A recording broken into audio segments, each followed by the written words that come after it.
It's May 25th, 2021, and you know why you're here, so let's kick this off right and introduce the players. Hey, I am Gerissar, a PvP Padawan. Hey everyone, and I'm Andallyn, and welcome to today's show.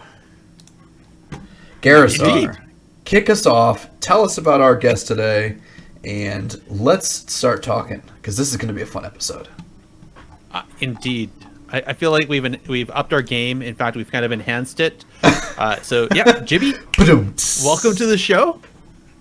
Thank you for having me. Appreciate it. How's everyone going today? I'm excited. I'm doing good. Same. How are you doing there, Andallyn?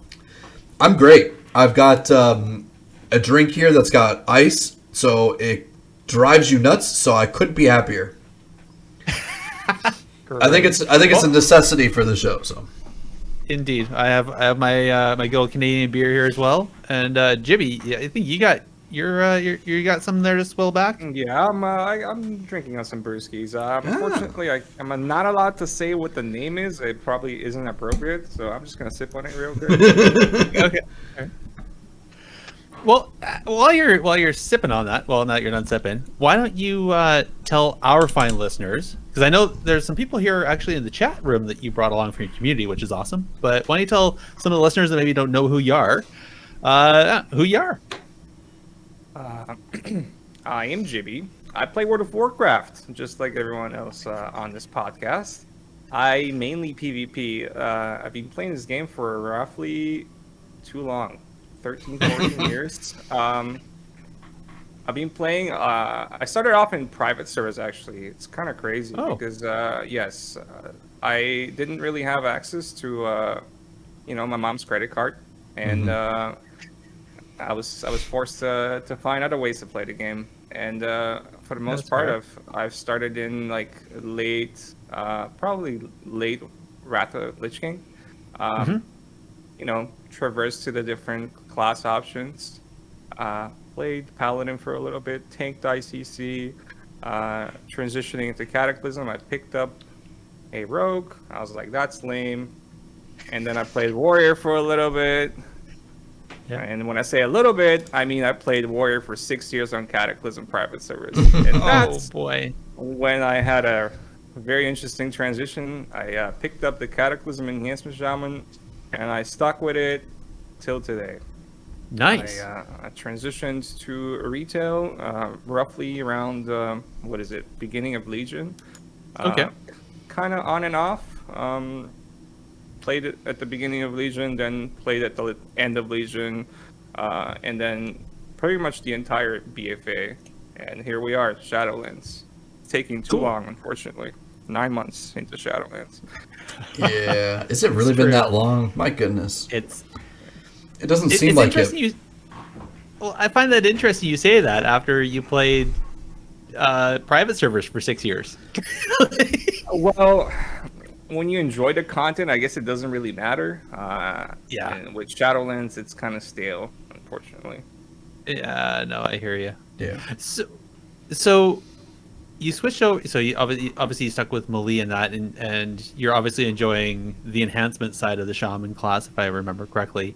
That is correct. Yeah. All right. And when you hopped over to the live servers, did you get right into? Have you been doing the PvP ladder on privates and on the live servers, or was that more of like a later into Legion before you started doing the hardcore PvP stuff? I've been roughly PvPing since Kata. Okay. I got like 2600 as a warrior on Cataclysm, which is like Vicious Season 9.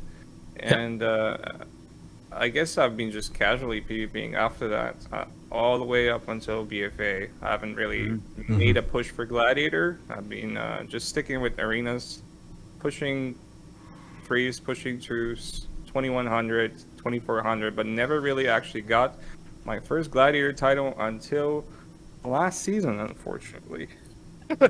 No, Yes. don't hang your head down. That's that's still an achievement. It is an achievement. This season is actually pretty impressive for me because I like to push myself, and I like to see how far I can get with PvP. Unfortunately, PvP's been dying off. Don't say that to your viewers, obviously, and your listeners. But no, it's okay. Yes. They all know. They all know the truth. Yeah, they lament it.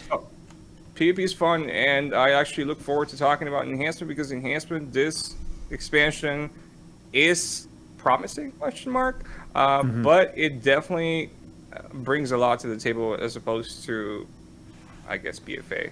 Yes, BFA is probably most recent comparison where it wasn't very desired by a lot of compositions in the arena. Yeah. Yeah.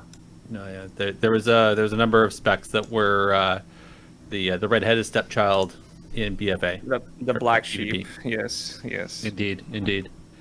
And just right before we get into the rest of the show, I want to point out, I see the hoodie you're wearing. That's awesome. Yeah, that is the Wreckful hoodie by It is. Soda Poppin'. Yeah, that's a great tribute to Wreckful by Soda. It was awesome. All right, so I Andallyn, what have you been up to the last 2 weeks, buddy? Whew. Well, let's see. We have been doing all sorts of different stuff. I've been still been working on the backyard. That's been fun.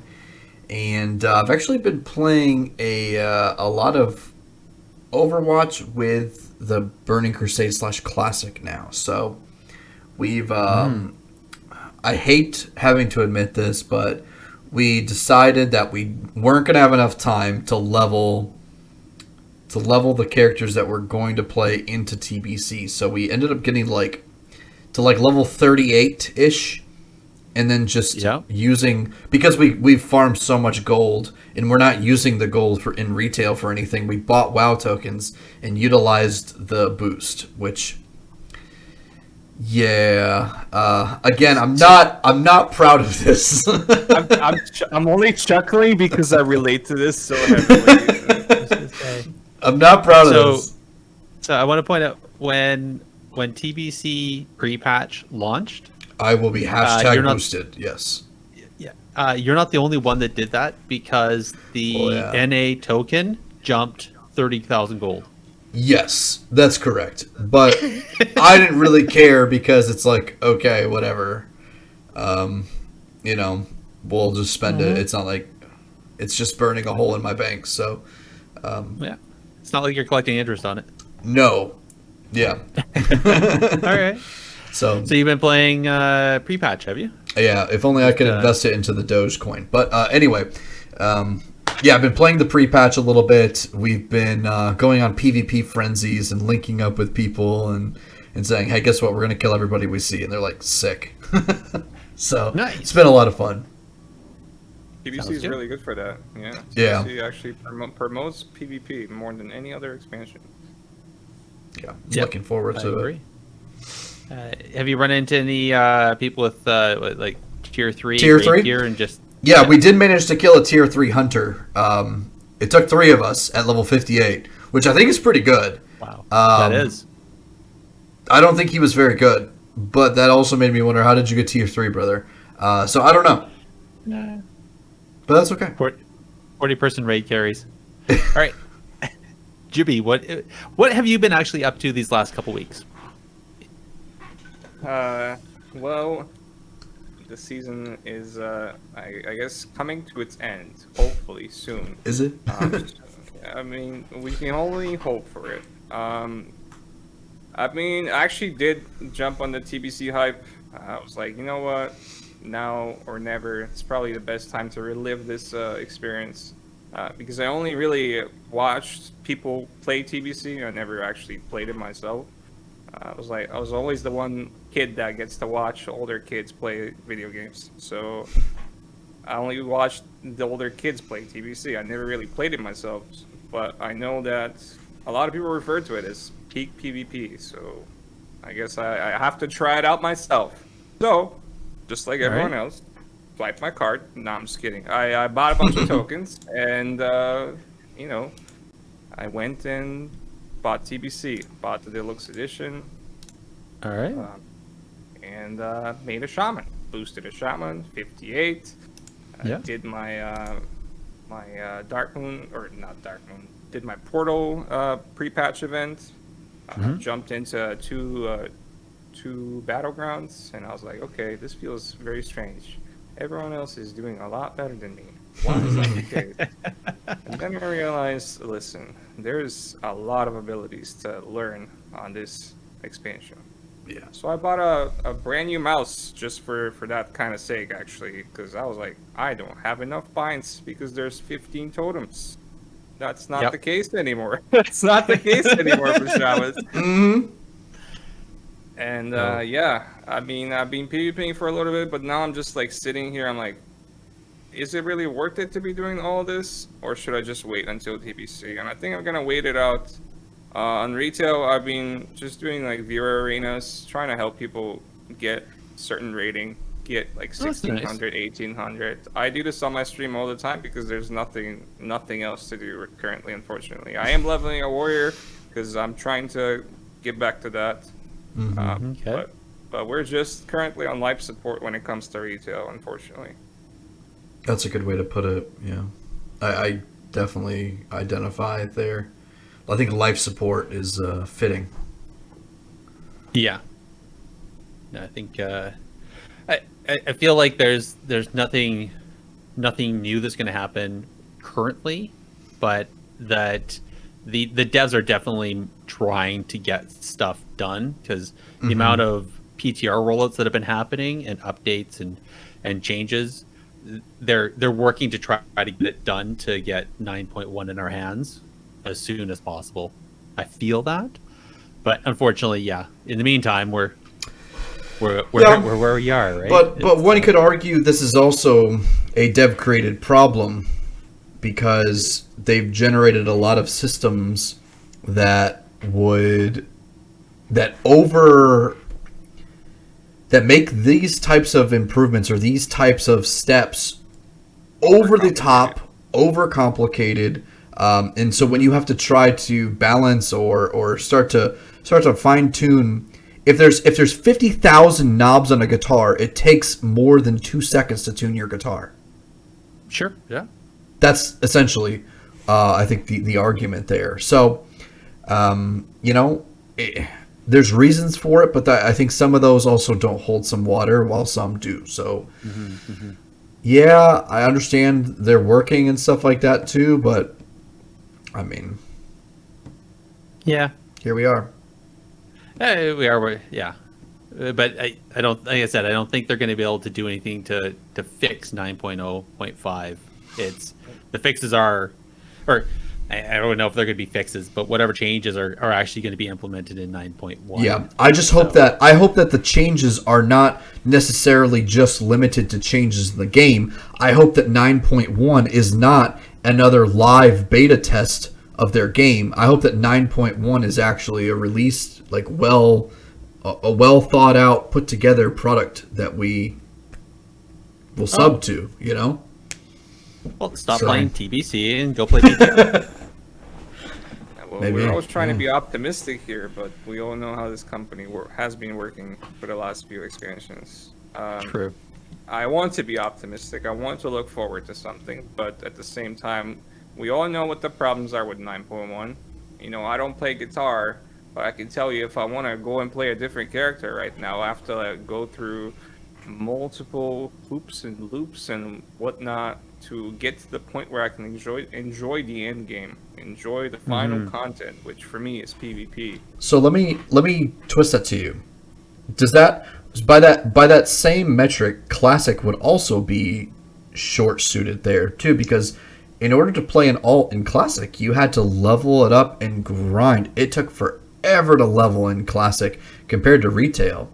So and then not only that, you would need to get some gear to be able to I mean, of course this differs a little bit from Classic to Vanilla, but there's some investment there before you can start, quote, enjoying the end game. So how do you reconcile that in terms of being alt friendly? I have an answer to that. It's because the Classic, you got to level 60, and then you got into raids, or then you got into PvP, right?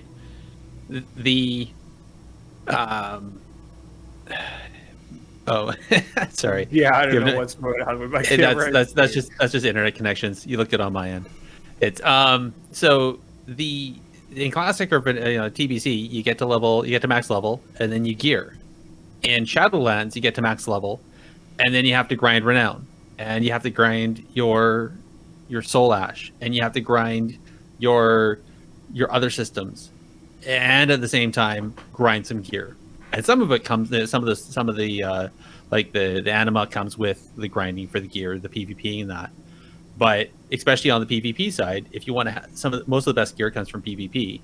Well, now you're going to be slamming your, eye level 140 into the face of PvP for hundreds of BGs before you finally get enough honor or enough conquest to get up to where you're feeling competent even because you have the stats to back yourself. Mm-hmm. So I mean, I think there's I think there's a different perspective to that as well. Okay. You have to remember that people want to play the classic. People want to go through this grind that has been a thing that's symbolic to classic. Retail, I guess, has always been referred to as a more fast-paced type of gameplay. We have flying, we have portals, we have vendors, we have all these like different ways to bypass what the grind was behind classic, and it's catered towards a much older audience. Unfortunately, we all have wives, we have kids, we have dogs, we have jobs. No one wants to.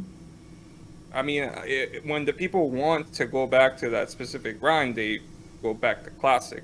People on retail want to be able to play the game. They want to come back from work, sit down on their computer, and log on WoW, hop into an arena, hop into a battleground. Yeah. They don't want to be leveling for 3 weeks, a month, gearing for 2 more months just to be able to queue 2s with your friends or 3s with your friends. And I think the last 2 expansions have been very, very bad examples of old friendliness, allowing that for the community to be able to do those activities. Not just PvP. It really affects every aspect of the game. Oh, for sure. I agree. Which is probably the reason why I haven't really done much. I think I did like 1 random battleground. I hopped on my warlock that I leveled to 60 like a month ago, and I finally hopped on and got him a couple of levels of renown. I had to go in and do Torghast to do the first clue, which like was super simple. I was level 152. I went in and did my first Torghast run. I did I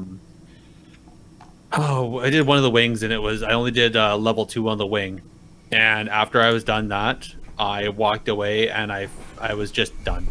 I walked away from the game because I was just like, ugh. It was an hour of running through Torghast on my warlock, and I just wanted to. I felt wiped. So. I mean, I geared 4 shamans. So that's you sure are crazy though. Like it's not fun. Like when you want to play the game, obviously you go through all kinds of extreme lengths. Yeah. But it's not fun. It's not fun. That's what I'm trying to say. Like now I'm in the same process of with another character, a warrior, but I'm not gonna be able to fully gear that character by the end of this patch. No. But at the same time, come next patch, you'll have another set of gear, a new season to play of, and at least then the season will be active because players are going to come back.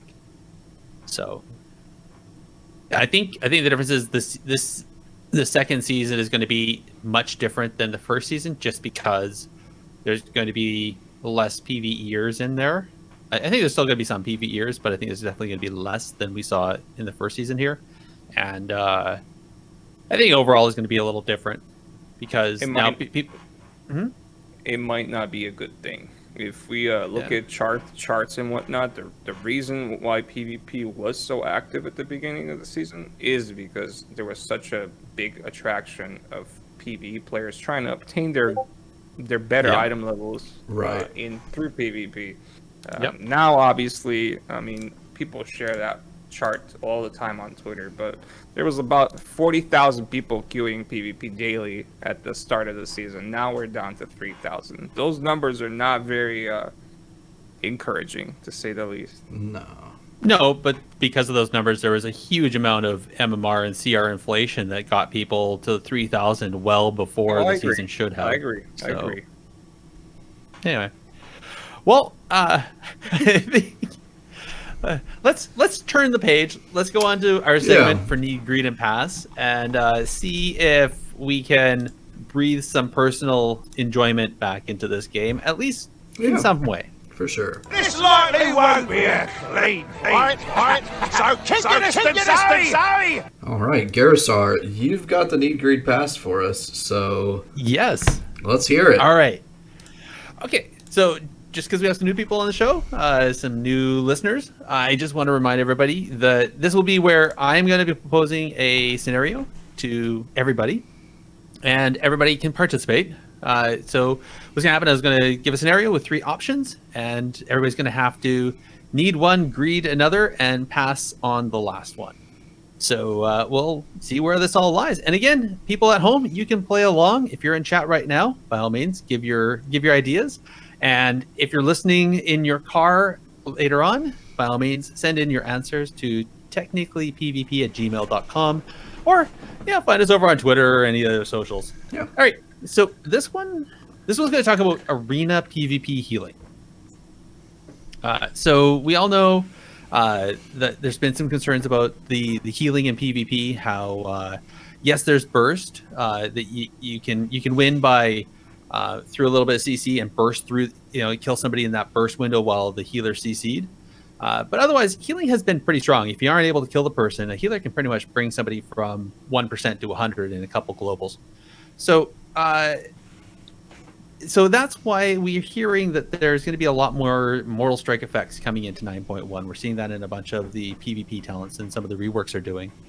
So these are the 3 options. Instead of doing Mortal Strike effects, one, we just reduce healer's output, so that if you actually take somebody down to almost dead, the healer isn't able to bring somebody back up to 100% so quickly.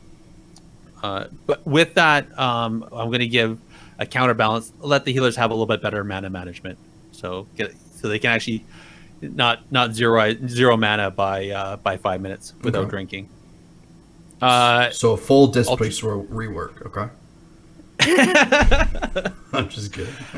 Option number 2 is just nerf the off-spec healers. So if you're a hybrid healer, you can't bring somebody from 1% to 100% also. Yeah, at best might get to 30% in a couple globals. Or the third option is just buff overall damage of DPS and tanks. So again, the options is reduce the healer's output, but at least give them some more mana. The second option is just nerf off-spec healers, so they can't heal somebody like they were a full healer. And third option is buff overall damage of DPS and tanks. Should be DPS and healers, not tanks. But I digress. That's your opinion. All right. So, anybody? Feeler? Who wants to go first? Nasco, do you want this, or do you want? Yeah, I can start. Okay. Yeah, I can start. I was writing down just so I memorize them. The first one, nerfing healing and increasing the mana cost of healing abilities. I think it's very important to remember before we answer any of this that we are in a very bursty meta right now.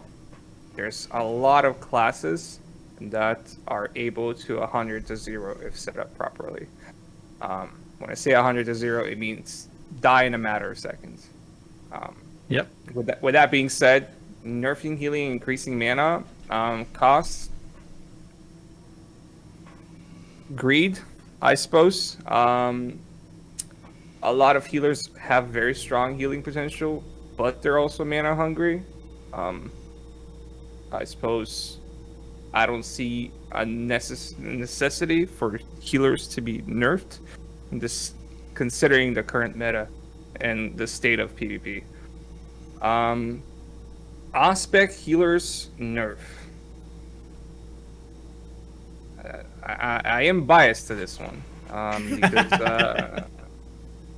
I look at it and I know that my class is very strong when it comes to that aspect. I know that Enhancement Shaman is very able to top someone from 1% to 100%.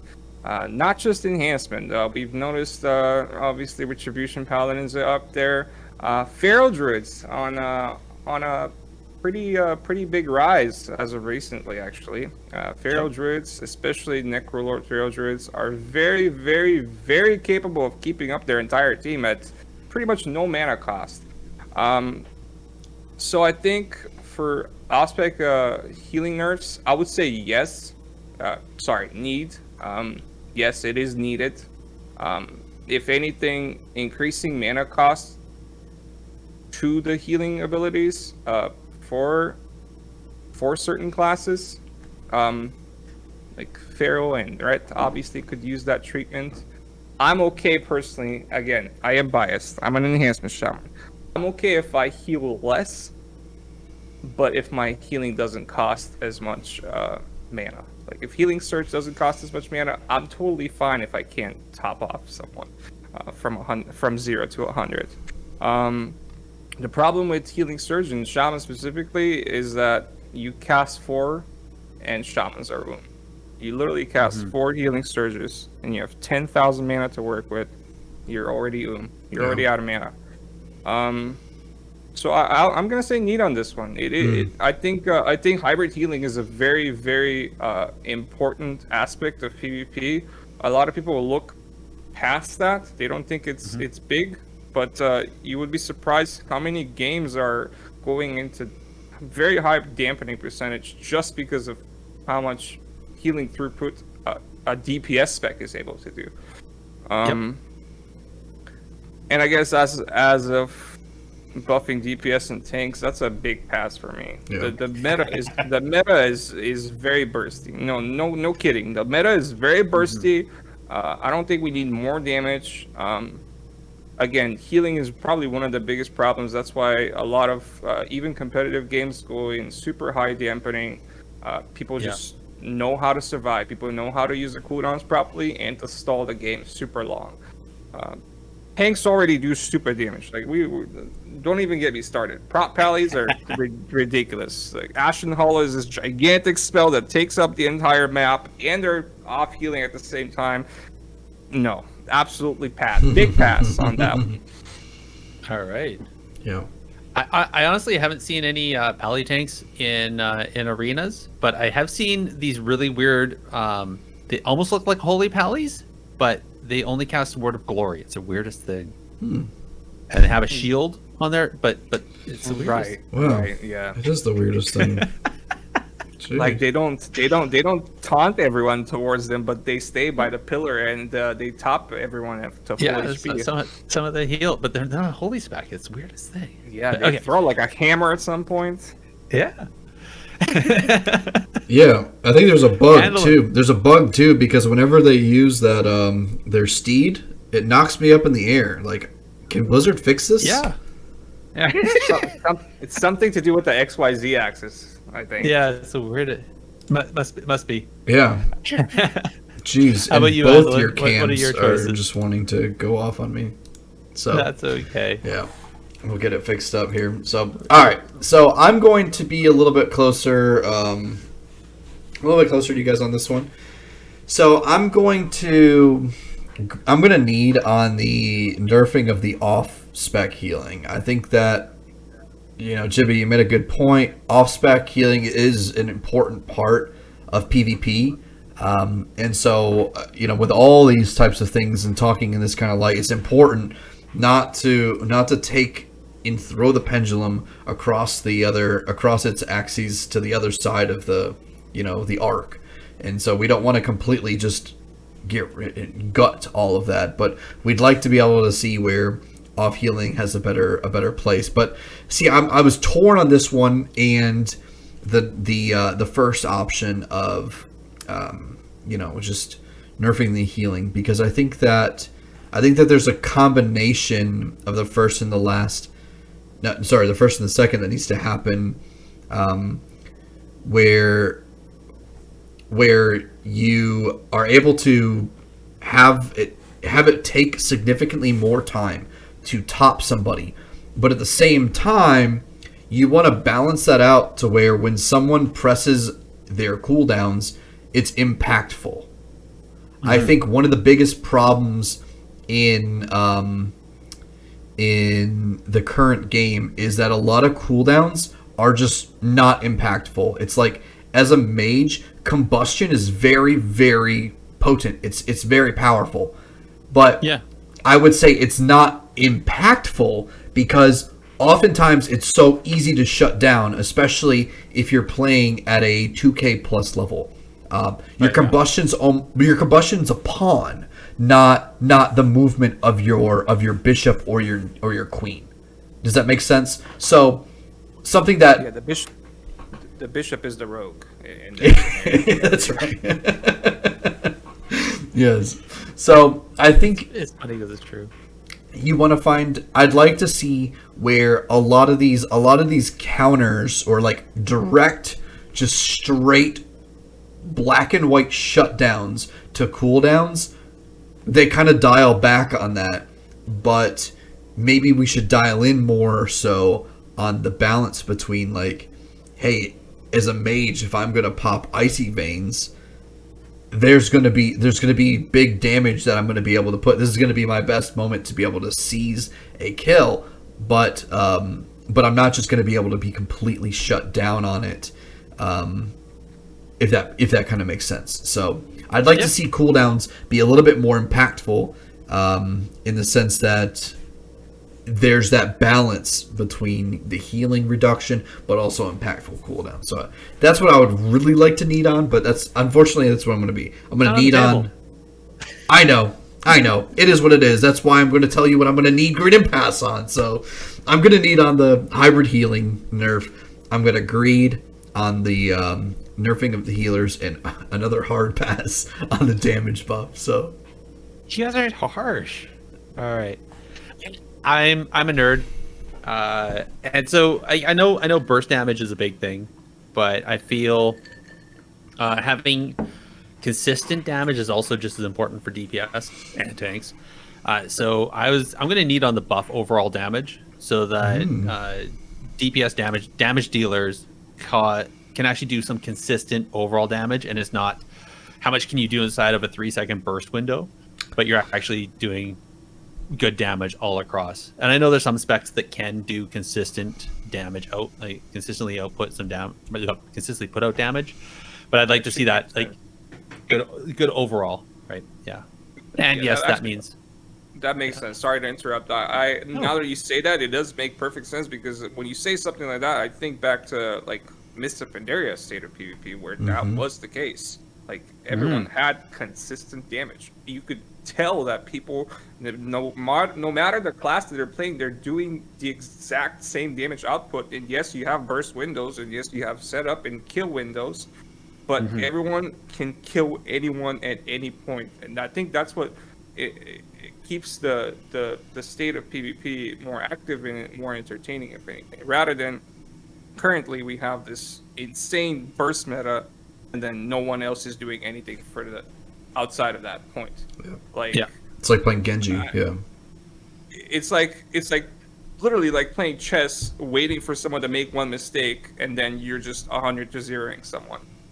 Or it's either that, it's either you kill someone in 30 seconds because you're 100-0ing them down, or you're playing a 20-25 minute game, so at like 80-90% dampening, because everyone knows how to counter their cooldowns properly. Yeah. And like certain classes are obviously able to do like proper resets and drink restoration druids. Holy pallies. Yeah, holy values. Yeah. But I mean, and I've seen mages do kills outside of their combust window. Like we've seen that in the AWC championships where people have, the mage wasn't even in combustion and they took somebody out because combustion's a pawn. Combustion's a pawn. Combustion is just used to bait other large cooldowns. That's what it is. bait the Klepto, bait the Bait the Divine Shield, bait the whatever it is, whatever it may be. So, all right. Well, that was going to be my need. My greed was going to be the nerf off healing, off spec healing. I think that is a problem. I think that's one of the reasons why some of the high dampening games are happening, and I think the hybrid tax actually needs to be reinstated. I think it has been used for several patches or several expansions. I think it needs to come back. And yeah, I'll pass on the reducing of the healer output, understanding that might give some mana management back, but at the same time, I think having healers run out of mana with around dampening starting is a good time frame, anyways. So, all right. Well, thanks, guys, and thank you, people in chat. I see Queen of Murlocs has also agreed with the need on the hybrid healing, agreed on the nerf healers, and passing on buffing everybody else. It's something about the tank thing.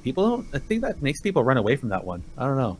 Maybe that was it. I don't know. Maybe, yeah.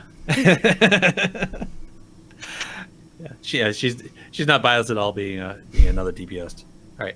Okay. Well, let's talk about our upcoming WoW PvP events, and then we'll get into the Enhancement Shaman talk.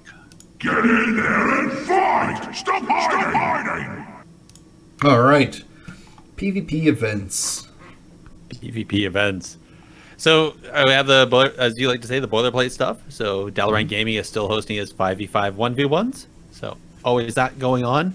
Flark has been doing his 3v3 tournaments again. So got to keep an eye out for those over on the Synergy Discord. It seems to be about the only place he really announces them. I try to let it know as well when I see that over on the Technically PvP Twitter, but sometimes I miss them. So sorry, guys.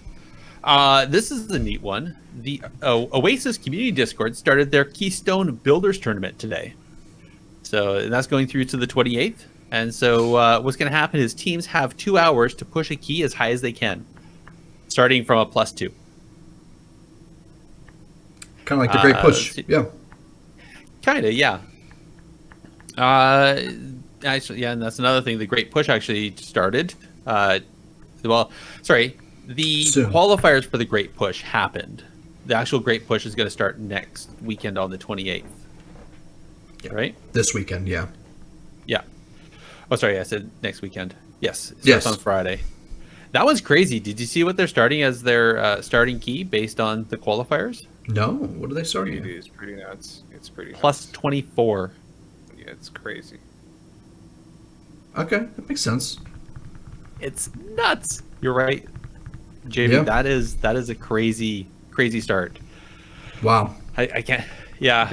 They're timing like a few 30s right now, so it will be definitely very exciting to see in the time frame that they have how far can their teams actually go. Yeah, 30 exactly. 30 is very, very high, I think, for like first N plus season of the expansion.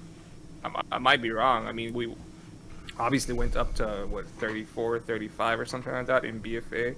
I don't know what the pre-patch was, but I know that when I was doing N plus, I went up to like 34s, 35s. But 30 right now is huge. Yeah.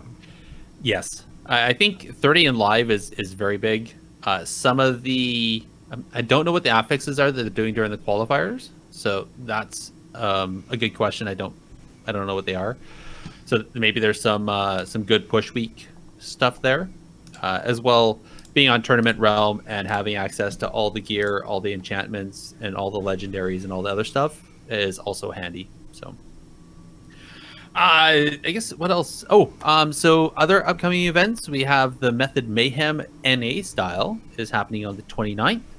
So again, that's going to start with a $2,000 prize pool. Plus, you're going to be doing crowdsourcing. So if you are out there listening and you want to help support some community events, and you enjoy what Method's doing, then by all means head on over to their Match Arena and donate some money to give to the players to incentivize them for playing. And the Diabolus Death Bowl is taking a twist. So, and there's going to be another one coming up in June. They're doing one every month. One just happened. So don't have a date yet. But the twist is they're going to be doing it in the Burning Crusade Classic. So That's going to be interesting. I can't wait to see what that's going to look like. It's, I wonder if it's going to be held on like a tournament realm or something, because as far as I'm aware with how the Death Bowl format is, they can ban out certain classes. Yes, they can. Which I don't know if people have that many classes ready to play on TVC. Yeah. I think that's one of the biggest things, you know? True. So you actually have a good point there. Is right now in Shadowlands style, they've been banning out specs, not on classes. Oh, that's right, yeah. No, but yeah, right though. In Burning Crusade, there's no such thing as a spec. You just have a class, depending on what your talent trees work out to be. Yeah. It kind of spec out, but so They're probably not So going you're to right. include that portion, but who knows? We'll see. I think you're right though. I think it's going to be on Tournament Realm. That's the only way it makes sense. So I didn't know if Blizzard had Tournament Realm available yet. It took them a while for the Classic, but I don't know. Who knows? We'll see. we shall see. All right. Well, that's it for what we're aware of for upcoming PvP events. If anybody knows of anything else, please let us know. Again, Twitter is probably the best way. Technically _PvP over there at Twitter, and let us know. Let's go into the subject of analysis. Let's do that. I'm gonna light you up, sweet cheeks. I'm excited. Let's talk about it. All right. So I am excited. As the well. last time we talked about Enhanced Shamans, let's see. That was, if I'm reading this right, 2018 in the midst of Legion. Yeah, it was actually towards the end of Legion. We talked to Cheetah Oh. about enhancement. Didn't we talk with... Oh, we talked with Tickle about elemental shamans. Yes. That's I love right. Tickle. Okay. I'm just gonna say it. Oh, yeah. Tickle's awesome. He is awesome. Yeah, Great. he tickles me pink. Yes. I've been waiting to do that. But yeah, right. I mean, it's been, holy shoot, 3 years since the last time we did this. Yeah. So I think it summarizes in general Blizzard's interest towards the spec as well. Man, when was the last? Every 3 years they remember shamans exist, and oh, that's right, enhancement is a spec. Oh, jeez. Yeah. so they finally did a rework then. Between BFA and Shadowlands, Yeah. they changed a little bit the playstyle. Well, so what was the key differences? Let's start with there. What's the key differences between BFA and now? They took out Maelstrom as a resource, and they brought us back Maelstrom weapon stacks, because we used to have Maelstrom as a resource and Rockbiter as a resource builder, and therefore obviously Stormstrike was a spender. Stormstrike still is the spender, but every ability on Enhance instead costs mana, and we have Maelstrom weapon stacks. Therefore, auto attacking, storm striking, sundering, Wind Fury proccing causes you to generate Maelstrom weapon stacks, which at 5 or 10 you can spend for casting a heal instantly, or a lightning bolt, or a chain lightning. Okay. Other than that, not much has changed. Actually, it's very sad. The problems that existed in BFA are still here. Okay. This sounds. I have to peel that onion a little bit further then. So what are the problems that people are going to run into when Do they're? you prefer we playing talk the show? about Ooh, what are the that's good a big things onion. about Enhanced, or the bad things about Enhanced? It's making me cry. It's okay, Shrek. So, what's the shorter list? Which What's one's the that? shorter list? Which one's the shorter list? The bad things or the good things? I think the bad things is a shorter list. I think keeping Okay. optimistic is very important. Okay. You know, like right. enhancement for the longest time. BFA, Shadowlands, not so much Legion, has had the problem of just surviving. You know, and when I say that, probably everyone's going to be raising their eyebrows and thinking, wait, how is that a problem if a class can go from 0% HP to 100% HP by pressing one button? Well, that's a great question, audience. That's probably because, when you are not able to control your character, that's when you can't really do anything, and that's when you die. There used to be a great ability called Shamanistic Rage. Please F in chat for Shamanistic Rage. Please bring it back. But no, jokes aside, hybrid healing is literally the crutch that keeps shamans alive. Not just the shaman player himself or herself, but their teammates. That is the only thing that shamans actually bring to PvP is hybrid healing. And here we're obviously going to talk about Wind Fury Totem making its comeback. Great. What a great ability. Too bad it doesn't do anything for anyone else in the matchup. Too often it's targeted by enemy players because it's right there. It costs 1,000 mana to be casted. Correct me if I'm wrong.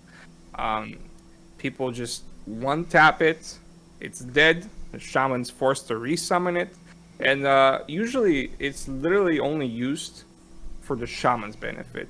If you really think about it, for Wind Fury Totem to take effect for people, they have to be stacked on top of each other.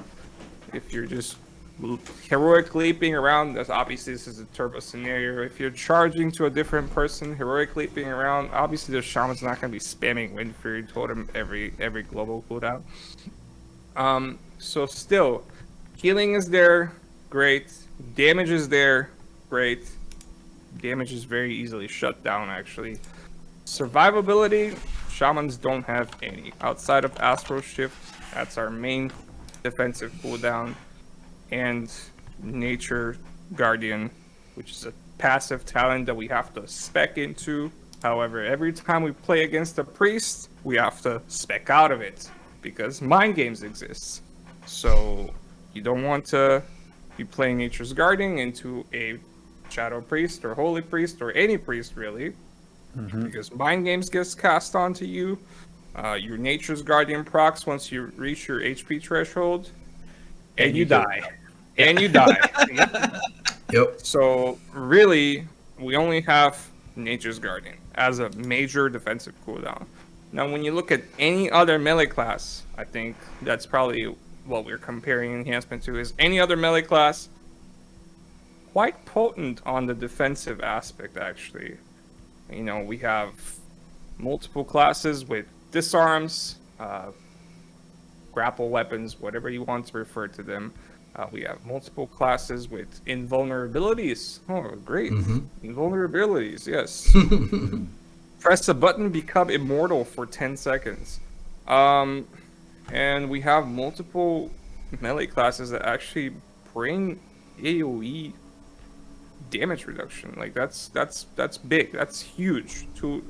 Why would anyone be playing with a shaman when you can bring a demon hunter, I guess, to the team, or paladin, or a warrior? I mean, warrior is literally the prime example of the best melee class in Shadowlands right now, just because of intervene.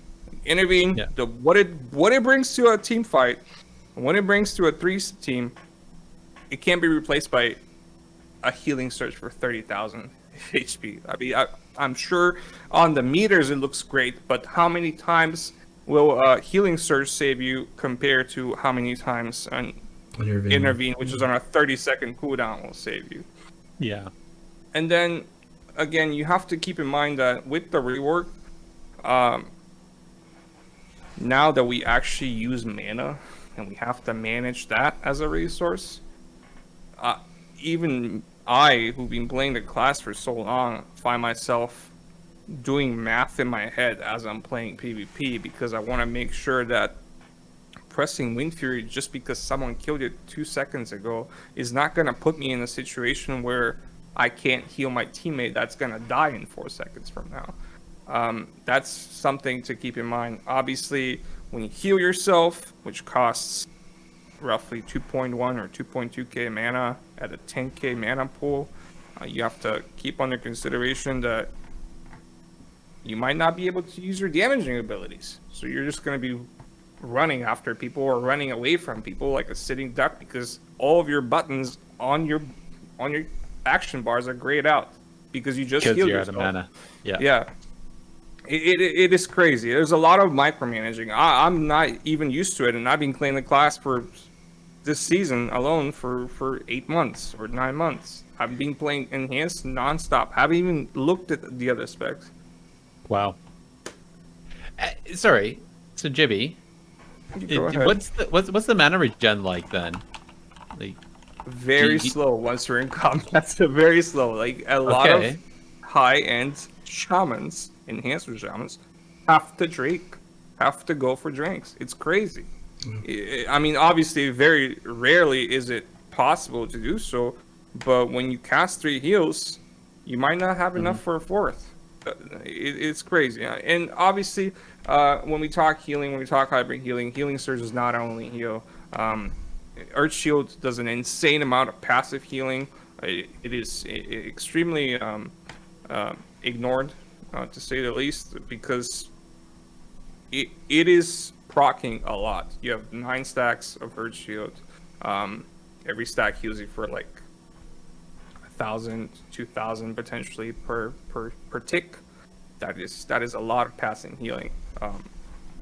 Obviously, it's not instantaneous healing, but every day I'm literally saved in like clutch situations because of Earth Shield proccing. Yes, it can be purged off. Yes, it can be stolen. Yes, it can be dispelled. And yes, you have to reapply it constantly when it's dispelled or when it runs out of stacks. But at the same time, it is there. You don't, once you press the button, it does the healing passively. You don't have to worry about, oh, I'm not gonna have mana to press it. And Healing Stream Totem, a little bit lackluster, but still passive healing. No, fair. Now, I think the biggest problem with totems in general is they're so easy to be killed.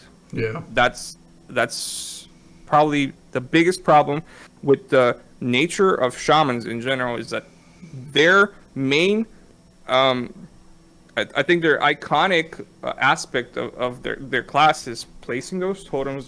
Those totems should have some kind of impact on the playfield. They're so easy to be removed. Yeah, Grounding Totem gets 1 shot. Sky Fury Totem gets 1 shot. Capacitor Totem gets 1 shot. Counter Strike Totem gets 1 shot. Wind Fury Totem gets 1 shot. Earthbind Totem gets 1 shot. Healing Stream Totem gets 1. I think the list can go on and on and on. I think the only totem that you can't kill instantaneously is Earth Ellie and Fire Ellie and probably Healing Stream Totem. I might be mistaken. That's the 3-minute cooldown, right? Yeah. Right. It's crazy. Like, I think they're tackling on that. They're in 9.1. They're adding Static Field Totem, which is basically like a Ring of Peace for shamans. I think essentially it's a cool ability, but at the start when they added it, it was struggling from the exact same problem. Because it's percentage based, it was like 5% of your maximum HP, which is nothing. Like 5% out of like 40,000 is literally nothing. I think later on they increased it to 10%. I believe right now it's 10%. A little bit better, but you get the problem with totems. Yeah. If I remember correctly, totems used to have more health, but then they removed them as a nameplate and whatnot, so you had to actually click on the totem to kill it. They thought it was okay to reduce the health, but I think we're at a point now where the brain has advanced. Yes. Well, okay. So now that we've demoralized everybody, I'm not saying you should not be playing the class. Please play Enhancement Shaman. I feel like if there's a bigger representation of the class, where more and more people are going to come to their understanding of what the problems are. Absolutely. When no one's playing the class, no one can point out the problems with it. True. You can see how you died to Enhancement Shaman. You can see how you died to a Turbo Cleave. all that. But well, let's get into this. Let's start peeling off the rest of the layers here, and see what makes enhancement so much fun. And maybe we'll see if people will join you in this crusade. Just one. So you brought this up, the Nature's Guardian heal. So that's considered a self heal, and that's why it triggers mind games, right? But all the rest of the Earth Shield and the totems and everything, those don't actually count as a self heal, right? So they don't trigger. They do. Oh, they do. Okay. You They still work against. You can kill yourself with any form of healing. Mm-hmm. You can healing surge through mind games and kill yourself. If your healing surge doesn't do the amount to bypass the mind games threshold, you will kill yourself. Therefore, if you don't do 10,000, I think, in healing, you're gonna kill yourself. Healing Stream Totem could kill you potentially. I mean, I don't think Healing Stream Totem is gonna do that much healing to you to kill you. We're talking about instantaneous healing amount as opposed to mind games' damage. So if you do anything more than 10 or 12,000 damage or 10 or 12,000 healing, you're gonna remove mind games off yourself. You're gonna take a chunk of damage, but you're not gonna die. That's where that's when when I play against Shadow Priest or Holy Priest or Disc Priest, whatever. It's really a gamble. If for whatever reason you get mind games and you weren't able to grounding totem it, you weren't able to wind shear it, you weren't able to get it dispelled by your healer instantaneously, you, as the shaman player, are playing a little bit of a Russian roulette because you're holding a gun next to your head, and you're like, okay, well, I do have a 10 stack of Maelstrom weapon healing surge ready to be cast, but if it doesn't crit right now, I might die. And that's really are you able to take that risk or not? That's a heck of a risk. I can see that. I can see some people actually enjoying that, though. Masochists, I think they are called. Yes. I believe that's the term. Yes. All right. Well, okay. So now we got that. I was just kind of wondering about that because for sure. I wasn't sure if if the all those other things counted towards that. So you did mention some things like Wind Fury. Now you do, of course, you have the typical bag of tricks. You have your Hex, your Purge, your Wind Shear, your Cap Totem, and you mentioned the Grounding Totem. Are there any other things you can use for CC or for to help support your teammates? I think, well, like you said, Healing Surge, you can off heal on that. Is there anything that you can use for CC or support? You're able to dispel your teammates and decurse them. So obviously you can remove Hex. It's pretty big. Dispelling being able to dispel any kind of curse is basically shuts down any team with a mage, or sorry, any team with a warlock, any team with a shaman on it. Those are pretty big things to keep in mind. Again, Cleanse Spirit, which I believe is the name of the ability that removes hexes or whatever. You could also dispel a person that's mind controlled. That is huge. Nice. It's a handy purge. It is, yeah. Can't purge the bug, but yes. Yeah. All right. I'm actually, in a positive note, though, I'm actually a big fan of the Chain Harvest ability, too. Because I feel like... That is definitely an ability that keeps us still viable. That provides a big chunk of the Enhancement Shaman. But damage-wise, it's a large chunk. Healing-wise, it's a large chunk. Yeah, exactly. Yeah. And that's a Covenant. That's not a Shaman specific, right? I know, but when we talk Shaman, I feel like we have to also address what makes Shaman viable right now. And trust me, Nightfade doesn't make Shaman viable in PvP, and Necrolord unfortunately does not make Shaman viable in PvP, and we don't talk about the Kyrian Spec or the Kyrian Covenant at all. That's a slap in the face of Shamans for sure. Oh, okay. Yeah, the Kyrian Covenant ability is just another totem that absolutely does nothing. All right. So, waste your global totem. Yes. To answer your question, furthermore, support wise, yes, we have Hex. How many times are you actually going to be able to get a Hex off? When you're playing against melee cleaves, which is pretty much, I think, the tendency, I guess. You have your warrior paladin teams, you have your walking deads, your frost death knight warriors, your frost death knight teams in general. Any monk TSG. team, Yeah. TSGs. You're not going to be able to just sit there and take punches trying to get a hex off. Yes, probably the smart player is going to try to bait a few kicks out and then potentially be able to punish them by casting a hex off. Very rarely are you going to live through this whole situation to get a hex off for it to be rewarding. Because keep in mind, you're spending 10 seconds out of your time to get a hex off. Fake kicking one of the melees, fake kicking the other melee, potentially fake kicking the healer, and fake kicking their grounding totem or their fade if they're a priest.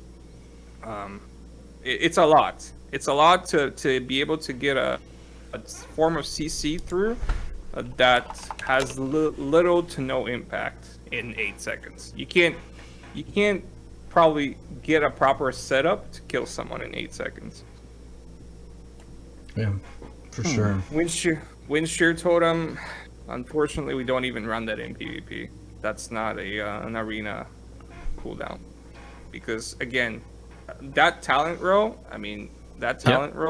having to pick between living, mobility, and, like, team-wide mobility, it's such of a mess. Like, one of those talents should be baseline. We're not supposed to be picking between Nature's Guardian and Feral Lunch. Like Windrush Totem, I understand. Like, maybe that's fine. That should be a talent. Yes, maybe you want to bring team-wide mobility. Right. But Sure. But personal mobility, Feral Lunch should be baseline, or Nature's Guardian should be baseline. One of the two. You know, like, those are not. I don't think any other class chooses between living and mobility. Well, sorry. We just went from supports into talents, and we're like mid of Sorry, I did not mean to. It's okay. It's okay. I think I just went an event. That's all. That's all right. That's all right.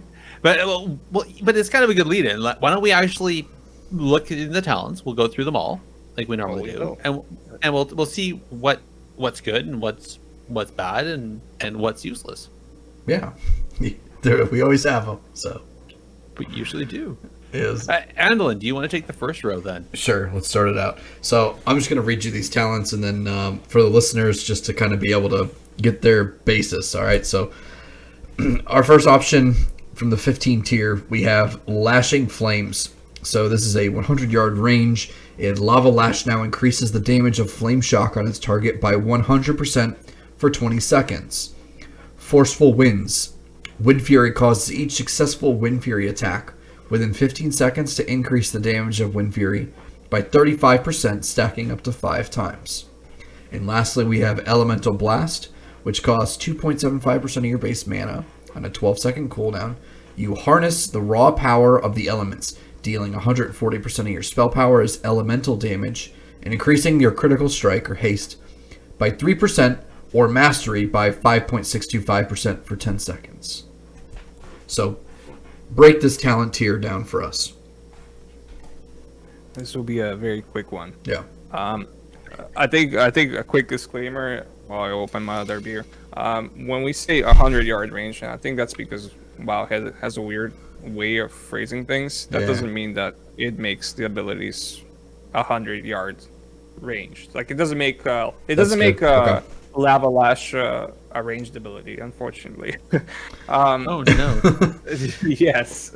So Lashing Flames, unfortunately, there is no build that makes Enhance viable around Lava Lash. And except Torghast.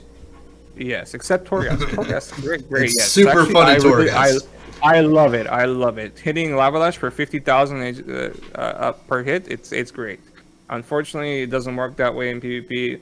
Lava Lash currently, this expansion is a super underwhelming button to press. It's just there, and you press it when nothing else lights up.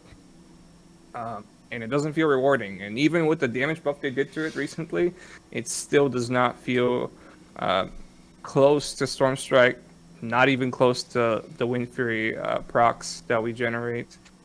So Lashing Flames, unfortunately, even with the talent, Lava Lash still very lackluster. It's literally out of, not even close to the other two options. Forceful Winds is our. Sorry, go ahead. Or you did read all of them, right? Yes, yeah. That was good. Yeah. Okay. Yeah, Forceful Winds is unfortunately our baseline talent. As much as I would like Elemental Blast to be the way to go, and Elemental Blast actually is, I want to say, semi-viable. There is a build that makes Elemental Blast the way to go. Obviously, that build requires you to drop Doom Winds, which is our main legendary currently. Yep. And if you're not running Doom Winds, because again, a lot of classes are able to shut down Doom Winds very easily. So if you decide for whatever reason to not be running Doom Winds, Elemental Blast is an option. But yeah, Forceful Winds is the way to go for us. If we're running Doom Winds, Forceful Winds, huge, combined with the conduits that we have. Wind Fury so often is, I want to say like 90% of our time, it's our top damage. So Forceful Winds, yes, it's kind of sad that a passive damaging ability is our top damage, but that is the case. We just gotta suck it up, I guess. But yes, and then Elemental Blast, super rewarding button to press. I feel like it is like such a nice animation and whatnot. Like you see the animation, you're like, oh, it's something great, you know. But then just to like damage, it doesn't do as much as it did in previous expansions. Like it doesn't feel as impactful. It hits for like 7 to 8k non-crit, so it does create the possibility.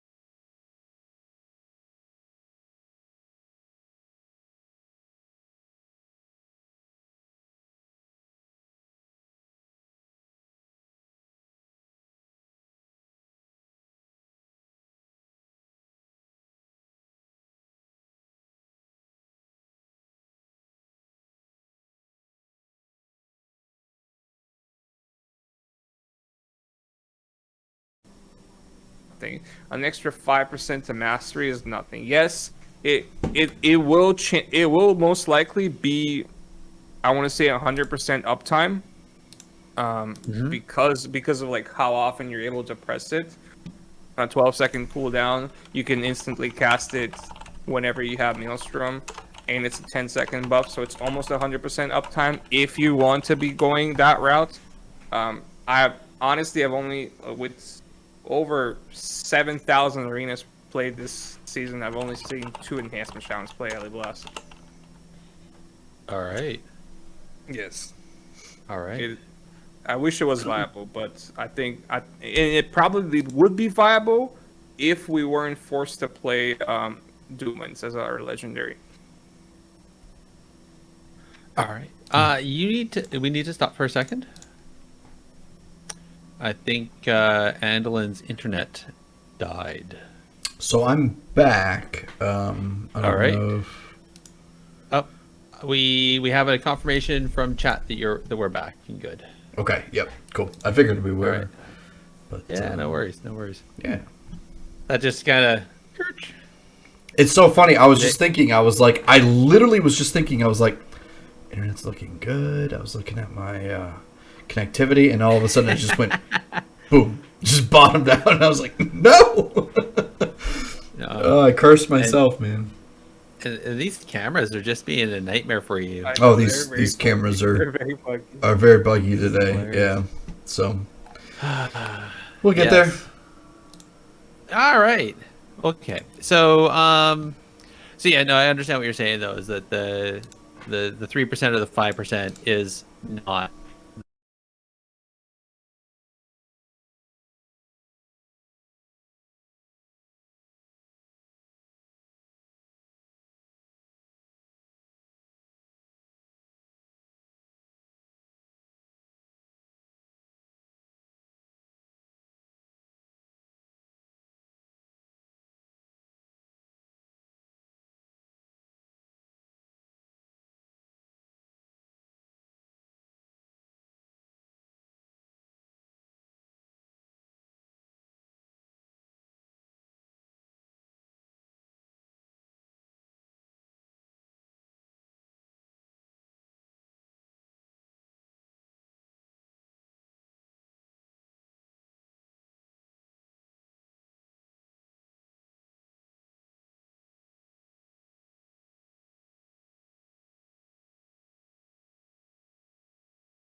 Oh, the stress, the pressure.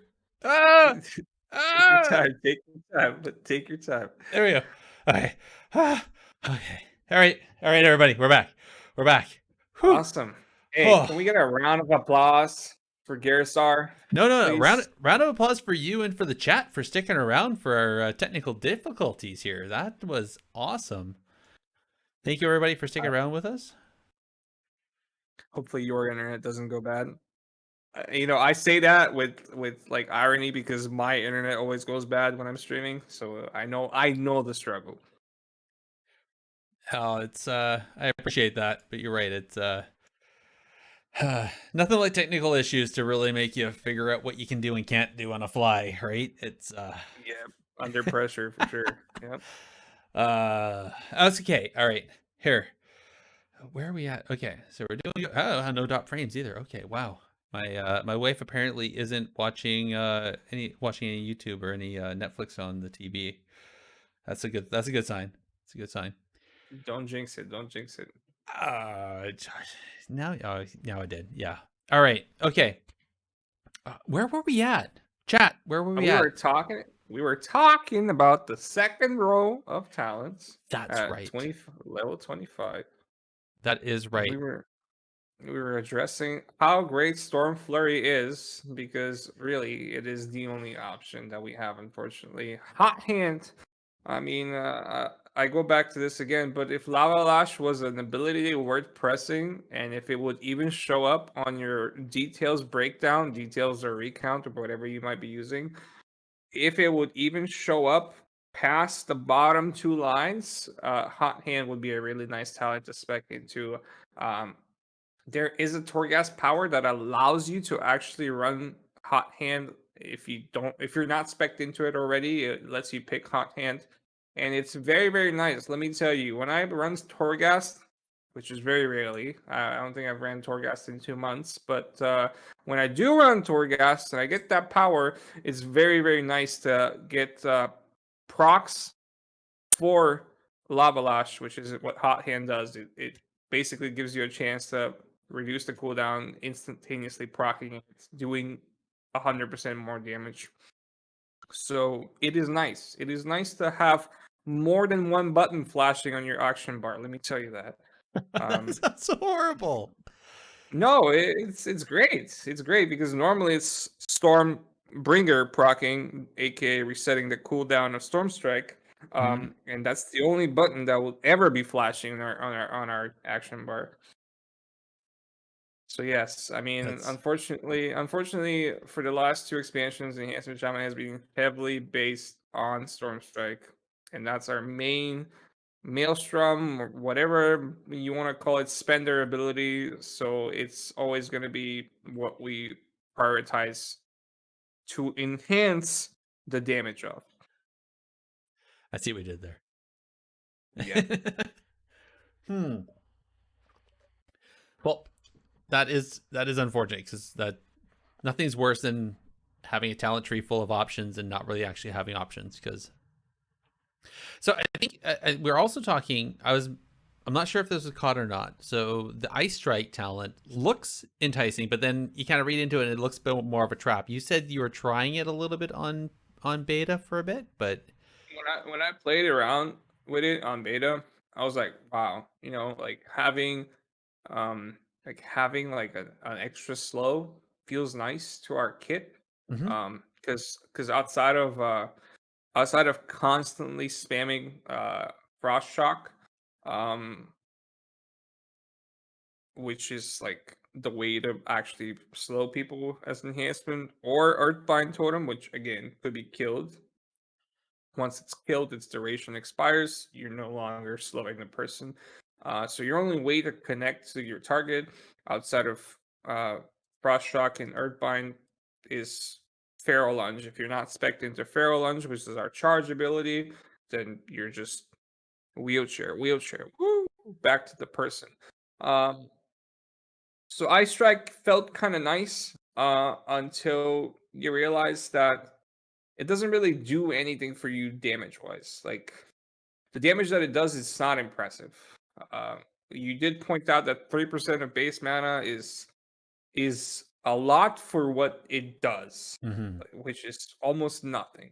Like it's a 6-second snare for like 50%, a small chunk of damage, and like if you successfully like hit it, it would like reset the cooldown of your frost shock or flame shock.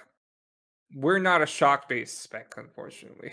It's like we're not just spreading flame shock or frost shock on multiple targets, and that's not our main like that's not where damage comes from.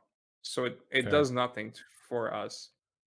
No one even bothers picking that, unfortunately. So hold on. I have to take a pause here though. You're talking strictly inside like a 3v3 arena style, doing turbo or something like that, right? I'm Like, talking or is that PvP, like just general? arenas, like Okay. twos and threes. Yes. Okay. Because I was thinking like, because I can see doing frost shock, like spreading the goo in like an RBG. If you're in the scrum, that would be good, would it not? Or is that still?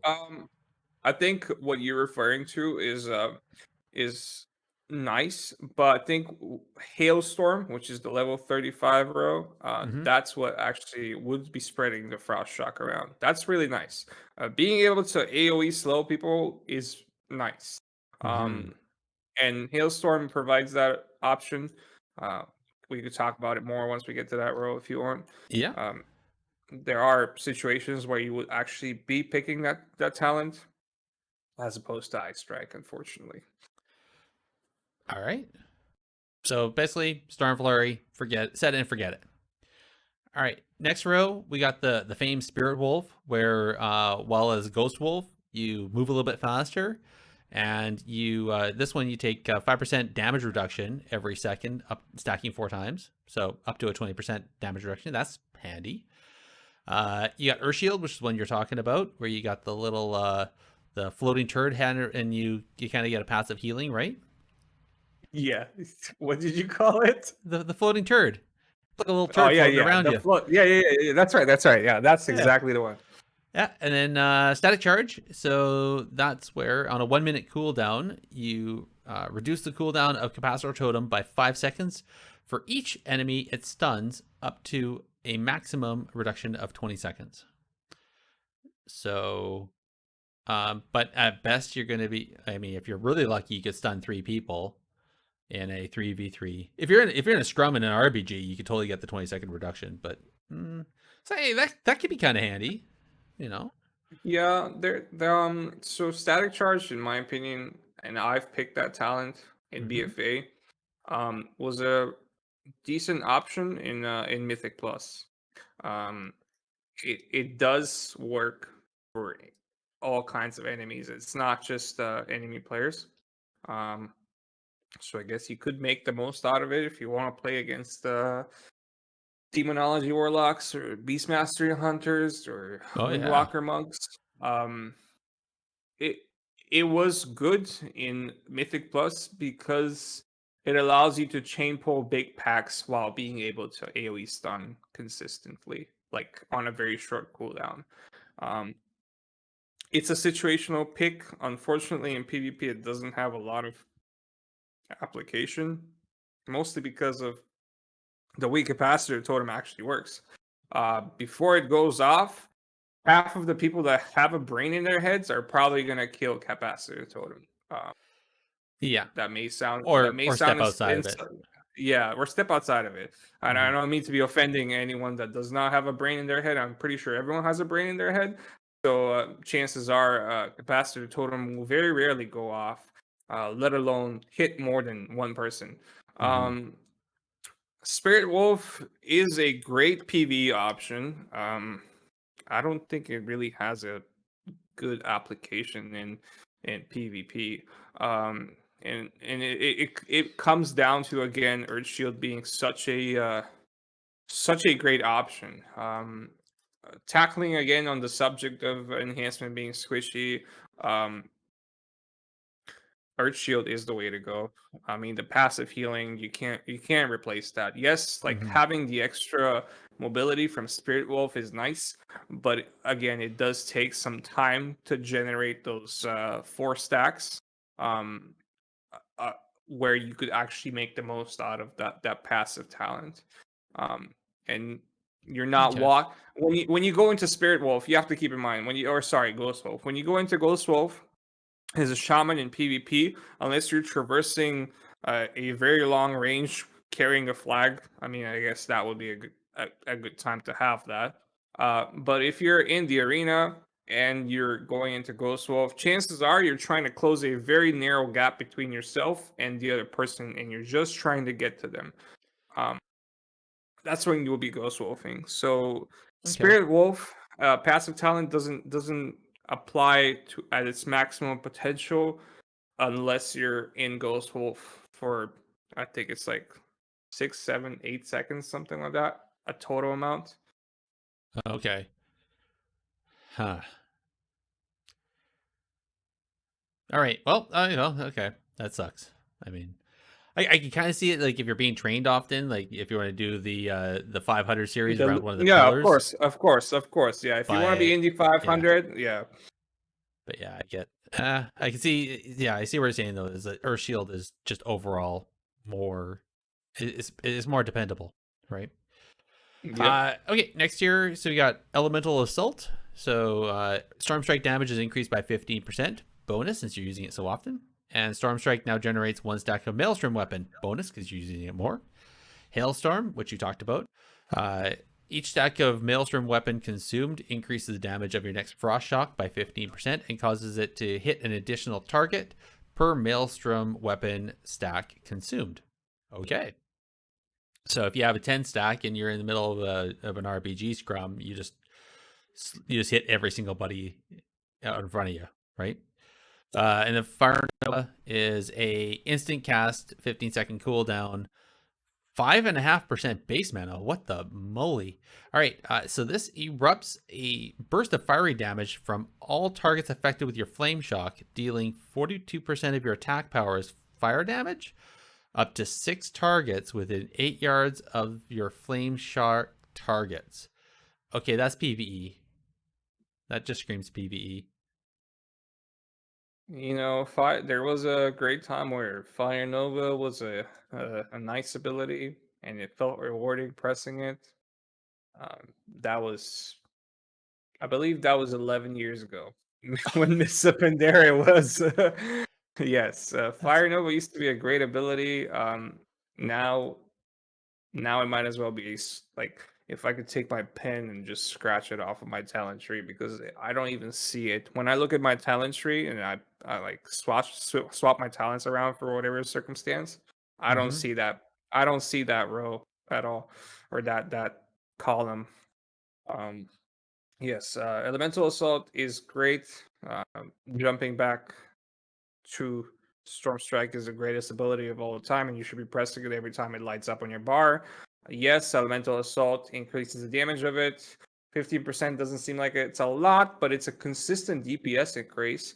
and it generates an extra stack of Maelstrom. So every time you have Storm Strike available, which again, it works really well with Storm Flurry.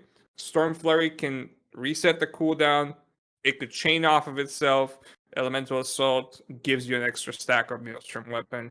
So your entire playstyle, your entire rotation again revolves unfortunately around Storm Strike. It's a nice passive chunk of damage increase. That's my only way to summarize it, I guess, and that's probably why we pick it the most. Hailstorm, as I mentioned before, I actually think it has a target cap of 5. I don't think you can hit more than 5 people with it. I know for a fact Enhancement Shaman is locked to 5 targets. You can't hit anyone else for more than, or you can't hit any more than 5 people with any ability. We're not Fury Warriors, we're not Warlocks, we're not Mages or whatever, Hunters, unfortunately. We can't just pull a pack of mobs in Mythic Plus and just burn them down. But Hailstorm is a nice way to keep people grounded, to say, I guess. Um, it is an optional pick into melee cleaves in 3v3 arenas. It keeps them angry. Nobody likes to move at a reduced movement speed, and No. especially of all, melee players do not like to move at a reduced movement speed. No. So Hailstorm is a really good option, and it does in fact increase Frostshock's damage by a large chunk. Yeah. A large chunk. I mean, 15% I is wouldn't. pretty big. I wouldn't say it's gonna crit for 10,000, but Yeah. it will. It could crit for 6-7,000, which is for an instant ability that's on a. I Yep. think it's like a 7 or 8 second cooldown. It's really nice. That's good. Sorry. I'm not sure if you said this. If you did, I'm sorry. Is there like a distance between the person you hit and the additional target? Like, do they have to be 2 players close to each other, or can it be a player and somebody else on the other side of the map? I'm thinking like Toll to Run. Like, the tooltip is not very explaining it well. Yeah. It probably would be like a 5 or 10 yard range. You can't like just slow people global range, unfortunately. yeah, that's what I was wondering. Yeah. Like, It'll be great, but no, you can't. yeah. Woo! I saw the Holy Paladin on the other side of Warsong Gulch. Right. That's awesome. Right. Yeah. All right. Okay. Next year, so we got Nature's Garden, which you talked about, which does the instant 20% heal. You got the Feral Lunge, where you lunge at your enemy as a ghost wolf, biting them for 9% attack power as physical damage. Yeah, all right. On a 30-second cooldown, that kind of gets you around. And then Wind Rush. So summons a totem at the target location for 15 seconds, continually granting all allies within the 10 yards a 60% increase in movement speed for 5 seconds. That's on a 2-minute cooldown. All right. That sounds kind of cool. That definitely screams PvE, though. Yeah. Like, I do have a little bit of a PvE background. I did get cutting edge in BFA and Nyaloth. And unfortunately, there was a time where a shaman would only be invited for a Wind Rush totem. So that should tell you how useful, or I should say, how unuseful that ability is. If I think it was like Carapace phases and Nazat phases. Those were the only times where a shaman would ever be welcome in a group, just to be able to quickly move the entire raid group from point A to point B. Very sad. oh my gosh. Bring the buff, not the class.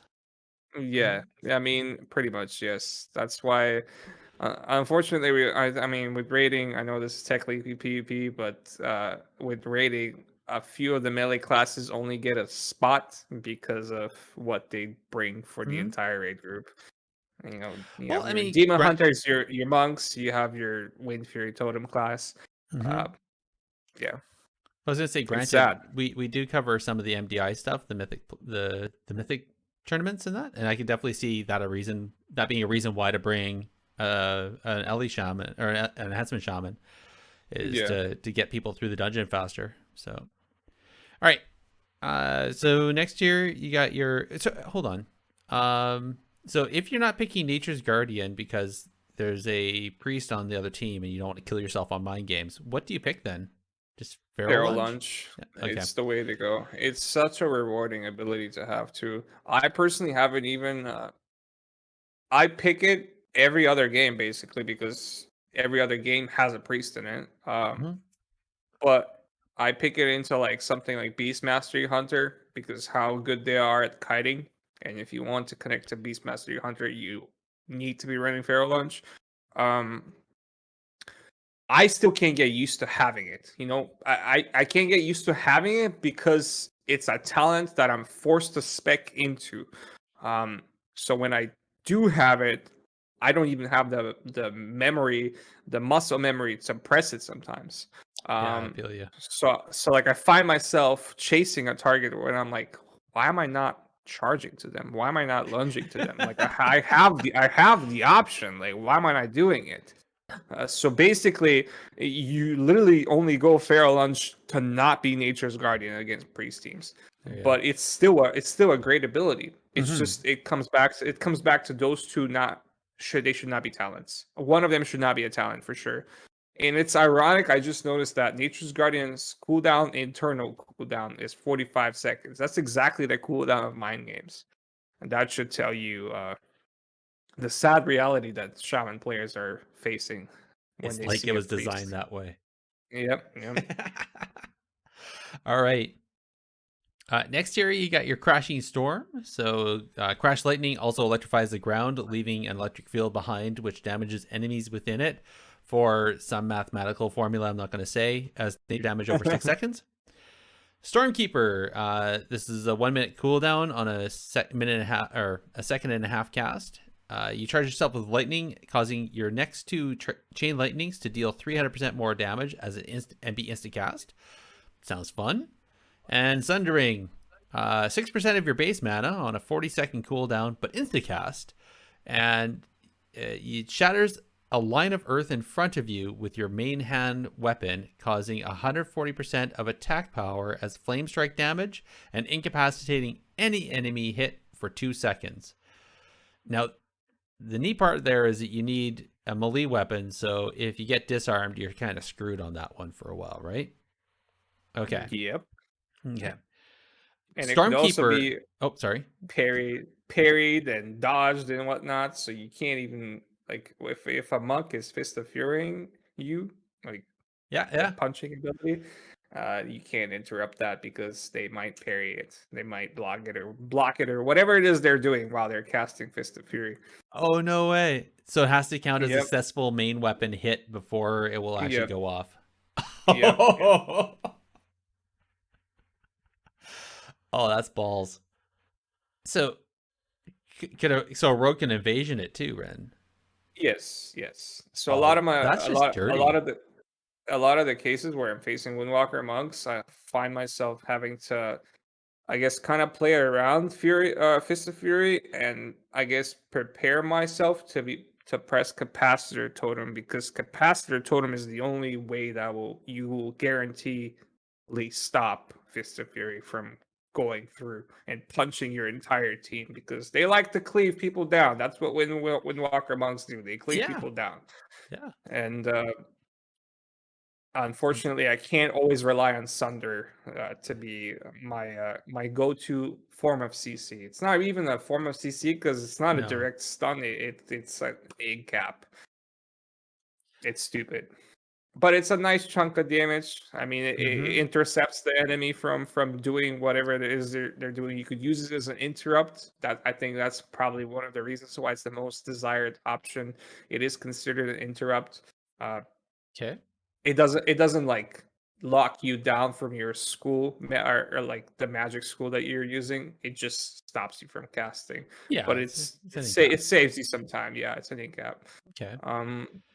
Is there any time Crashing Storm? Yeah. Sorry, go ahead. Is there any time you pick up any of the other two? You're about to answer the question.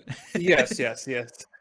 Crashing Storm's It's a really nice, cool looking ability on the ground, I guess. But that's all that it is to it. It doesn't do enough damage to make it worth picking. Stormkeeper was recently changed. It used to be lightning bolts. Now it's chain lightning, which actually is fun to play around with. I did play around with it for a little bit. Again, this is one of those situational picks. Um, you're in a group with a lot of stupid melee players, and that would be the perfect time to cast Stormkeeper and get 2 chain lightnings off, doing 300% more damage. That's it does a decent chunk of damage. It could chain lightning could crit up to 10k. That's like 10k per person. Um, is it worth picking over Sunder? Again, it's a very situational choice.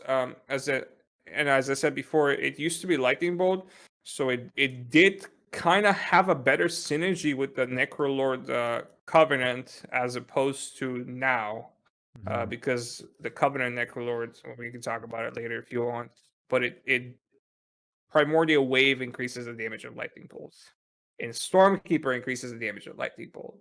But now it increases the damage of Chain Lightning. So that sort of synergy that it used to have is no longer there. But again, situational pick. It's really good in PV. Let me just say that Stormkeeper is really good in PV. You pull a big pack, you just chunk 2 chain lightnings at 300% more damage. It feels really nice to press chain lightning. You can't, for like a brief amount of time, you just turn into an Enh Shaman, because Enh Shamans are insane in Mythic Plus. But that's just Yeah. it. Okay. That I can see that being really fun in some situations, like you said. It is fun Yeah. because keep in mind, you do get chain lightning for Yeah. free, instantaneously with Maelstrom Weapon. So Mhm. hitting 2 super steroid chain lightnings could be very rewarding. It is, again, situational. I'm just imagining again going back to the RPG thing. You're in the scrum. You drop down an incap totem, stun a whole bunch of people, Stormkeeper, instacast 2 chain lightnings, and just watch everybody just go. Yeah, I mean, I think you definitely catch people off guard for sure if you do that, because no one's Yeah. gonna expect that off of an Enhancement Shaman for sure. Nope. Or you end up eating a stun right away because everybody knows what you're about to do. So, all right. Next tier, you got and this is the last tier. So we got Elemental Spirits, which reduces the cooldown of Feral Spirit by 30 seconds and causes your Feral Spirits to be imbued with fire, frost, or lightning to enhancing your abilities. Earth and Spike. This one looked really kind of cool. 3 almost 4% of your base mana on a 20-second cooldown, but it summons an Earthen Spike under your enemy, dealing 100% or 108% of attack power as physical damage, increasing physical and nature damage you deal to the target by 20% for 10 seconds. And then Ascendance, this is the age-old, I think this is like kind of the go-to pick anyways, but it's your 3-minute cooldown, transforms you into I think an air ascendant for 15 seconds, and all of a sudden you're doing a bunch more damage, and a bunch of cooldowns are reduced, and you're just a whirling, crazy thing to run away from, because God love you if you try to stand in front of that. It's the shaman version of Demon Soul for warlocks. I mean, you see it and you know you have to run basically. Yeah, that's it is definitely, if it wasn't for the changes to Ascendance in this patch, I would say that all 3 of the options are very viable. Elemental Spirits, I mentioned earlier, I don't know if you guys remember, but there is a build for around Pharaoh Spirits with a different legendary that's not Doomwinds. If you are running that build, you would be speccing into Elemental Spirits. Elemental Spirits is very nice to play around with because it makes you feel like Storm Strike is not the only ability that matters. I mean, I say that and I immediately contradict myself, because the best combination of wolves that you could get is the lightning wolves, which increases the damage of Storm Strike by a lot. But if you, it's a fun RNG aspect because you're like, oh, which wolves am I gonna get? If you get the fire one, your lava lash is gonna apply a dot. If you get the frost one, I think it's like your frost shock is gonna deal like extra frost damage or something like that. But I think it's nice. It's nice, and it's the extra cooldown on the extra cooldown reduction on Fair's spirits. It's pretty nice too. Like 30 seconds. That's a large chunk. Yeah, I think it's like a minute and a half by default. Might be a minute. I'm second guessing myself. I should know that. But like an extra 30 seconds reduced plus the legendary that is that would be for the Pharaoh Spirits build. That one actually reduces the Pharaoh Spirits cooldown by even more. So you could Okay. you could come down to a situation where you're playing around your wolves more around than your Storm Strike. Erdin Spike, that used to be a very situational pick. I don't think it sees much presence this season. Essentially, it's a steroid. Essentially, it's just an extra 20% more damage. Mhm. Like physical and nature damage, which is nice because Storm Strike is physical damage, Wind Fury is physical damage. Um, we don't do that much nature damage. You'd be surprised. Most of our damage is physical. Okay. You would only be doing nature damage if you're spec'd into Elemental Blast. That's like a large chunk of nature damage. Like the shocks are elemental damage, the lightning bolts are elemental damage, but those are not that significantly present on the damage chart. Because again, Storm Strike being huge melee wise or physical damage wise, and with the addition of Chain Harvest, which is the Covenant ability, that's shadow damage. That's its own spell school. So because of that, I don't even think that's a viable option. I mean, 20% extra damage just feels nice for 10 seconds at a 20-second cooldown. When Mhm. you look at when you look at the tooltip, you're like, wow, why are more people not picking this? You know, like Yeah. you might be asking yourself, why are more people not picking this? It's because of what Ascendance does. It Yeah. essentially is because of what Ascendance does. It's just that You much better. become, yes, you become this like gigantic scary person for 15 seconds and like with, as I said, with the change that they did to it in Shadowlands, now it actually does damage when you press it. I find myself killing more people just pressing Ascendance rather than using the new abilities that you get through Ascendance. I crit people for 10 to 12,000 damage just Yeah. by pressing Ascendance. Crap. Yes. It is I mean, you could play around it very easily. Just go behind a wall and the Yep. shaman gets super angry and can't do anything about it. It's a 3-minute cooldown. Yeah. There was a time I would refer to it as the expansion of Legion, where there was a legendary or whatever it was. I think there was a way to proc your ascendance by pressing That was a Storm legendary. Strike. Yeah. Yep, it was great. It was a Mhm. great time. Now that's still a legendary, but it's not coming close enough Just to doesn't do it. Doom's. Yeah, it just does not do it. But Okay. Ascendance is the way to go. Obviously, becoming a range class is huge. In situations where you're just trying to kite away from melees while you do damage at the same time. I Mhm. mean, you're just unstoppable. I mean, like the only way to be stopped is if you get hard CC'd or just line of sighted. Yeah.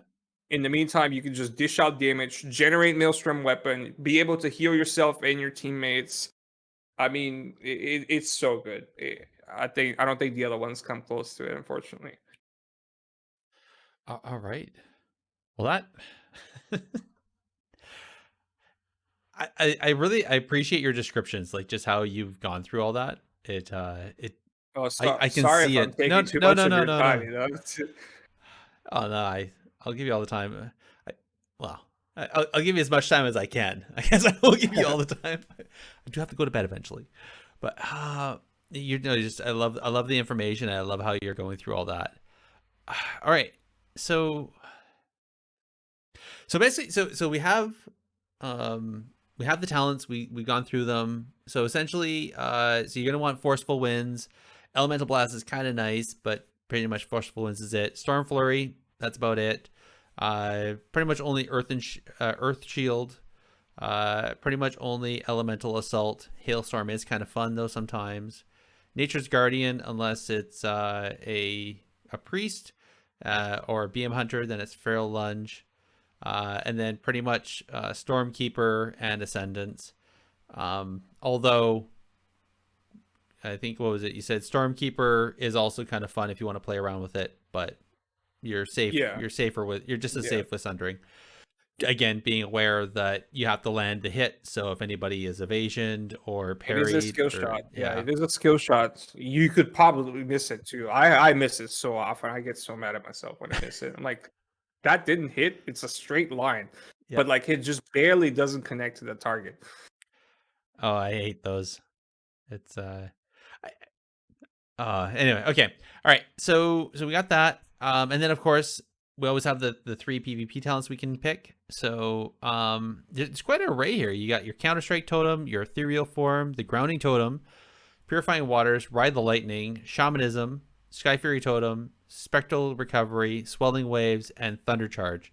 So I always find it easier with these is what's the ones that you just don't touch? Like which are the ones that you just like Oh, they're that's not easy. even options. That's easy. Yeah. Hold on 1 second. I like to look at them better with icons. Okay. Rather than the names. Probably silly that I say that, but No. so ethereal form seems great, not so great. I mean, you could pick that if you don't trust your healer a lot. Keep in mind when you press ethereal form, you become immune to all physical damage. Now that seems like, well, immediately you're like, wow, I'm gonna shut down every melee class. Then you have to remember, not, or I should say, all the melee classes don't do necessarily physical damage. Death Yep. Knights, Paladins, Rogues, Feral Druids. I mean, I don't think anyone outside of Arms Warriors, and I think Condemn is still considered a shadow ability, not a physical ability. I might be wrong, but that doesn't save you from much. It's not a bubble. Not to be mistaken with a bubble. It's not a bubble. Mm-hmm. And you become absolutely useless for the 15 seconds that you're in it because for one, you're slowed by 50%, and you can't attack or cast an ability while you're in it. It's just, I don't even, it's such a fun PvP challenge because of how useless it is. That's how I like to think about it. Obviously, you can Okay. cancel it. It's like an on and off thing. Like it Yep. replaces your Astro Shift. It literally replaces your one defensive cooldown that you have, and you become even more useless. So I like to just make fun of it because of it's it's a it's an alpha version of the Paladin bubble. It's like super bad. Okay. Counter-Strike Totem, it has potential into melee players that do not have their nameplates enabled. If you have your nameplate available or enabled, and you're actually paying attention on what's going on your screen, and you're like hitting the shaman player, and but all of a sudden you're like getting damage reflecting. You're like, why is that happening? Oh, that's right. He does have his Counter-Strike Totem on, and all you have to do is left click on it, right click on it, and it's dead. I feel So personally attacked on this one, by the way. I'm not. No, I'm sorry. Oh no, I've died to it when it first came out because I didn't know any better. We've all died to it. We've all died to it because we're so into the heat of action that we don't really pay attention to it so often. But Too funny. Counter, All right. it's nice when people are not paying attention to it. When it gets ignored, it's really strong. When it doesn't get ignored, it's useless. It's a hit or miss. Grounding Okay. Totem, must have. Must have. Like, I can't stress on that enough. Must have. Even when you think that there's not anything on the enemy team, whether it's twos or threes or an RBG situation, even when you think there's nothing to ground, there's probably something that you could ground. I say that because I play against the CSG all the time, and I'm like, well, I really wish I could pick Counter-Strike Totem, but I know they're gonna kill the Counter-Strike Totem. But if I do pick Grounding Totem, I could ground Chill Streak. I could ground um, a Hand of Justice by the Paladin or a Repentance. Like that's huge. And like not to mention like grounding Combustion shuts down the entire RMP go. Yeah. Grounding Chaos Bolts, grounding Lightning Bolts. It shuts down every caster. That's why it's so good. Grounding Freezing Traps, grounding Hand of Justices. I cannot stress enough how good that talent is. It's almost a must-have like 100% of the time. All right. Purifying Waters is irrelevant. Purge on its own is a nice, unique part of the Shaman tool set. But I mean, yes, we're spam purging a lot because you're facing a lot of Resto Druids these days, and you're facing a lot of mages these days, and in general, casters, a lot of things to be purged off of them. But do you Is need it to worth? heal yourself? Do you need to heal yourself for 3%? It's nothing. 3% out of like 40,000 HP on max gear, it's nothing. Yeah. And you also have to keep under consideration that Purge is 1,000 mana as well. Spam purging can quickly lead you to go out of mana. Ride the Lightning is a really good option into melee cleaves. If you trust your healer and you don't have to opt into swelling waves, which is I'm going to talk about it later, but swelling waves is another option to heal yourself. But if you don't have to opt into swelling waves, Ride the Lightning is the way to go because it's an additional like chunk of damage that you just cleave upon people that are close to you. So Ride the Lightning in general, if you want to stay aggro, if you want to really be topping the damage charts, it's the way to go. Okay. Shamanism.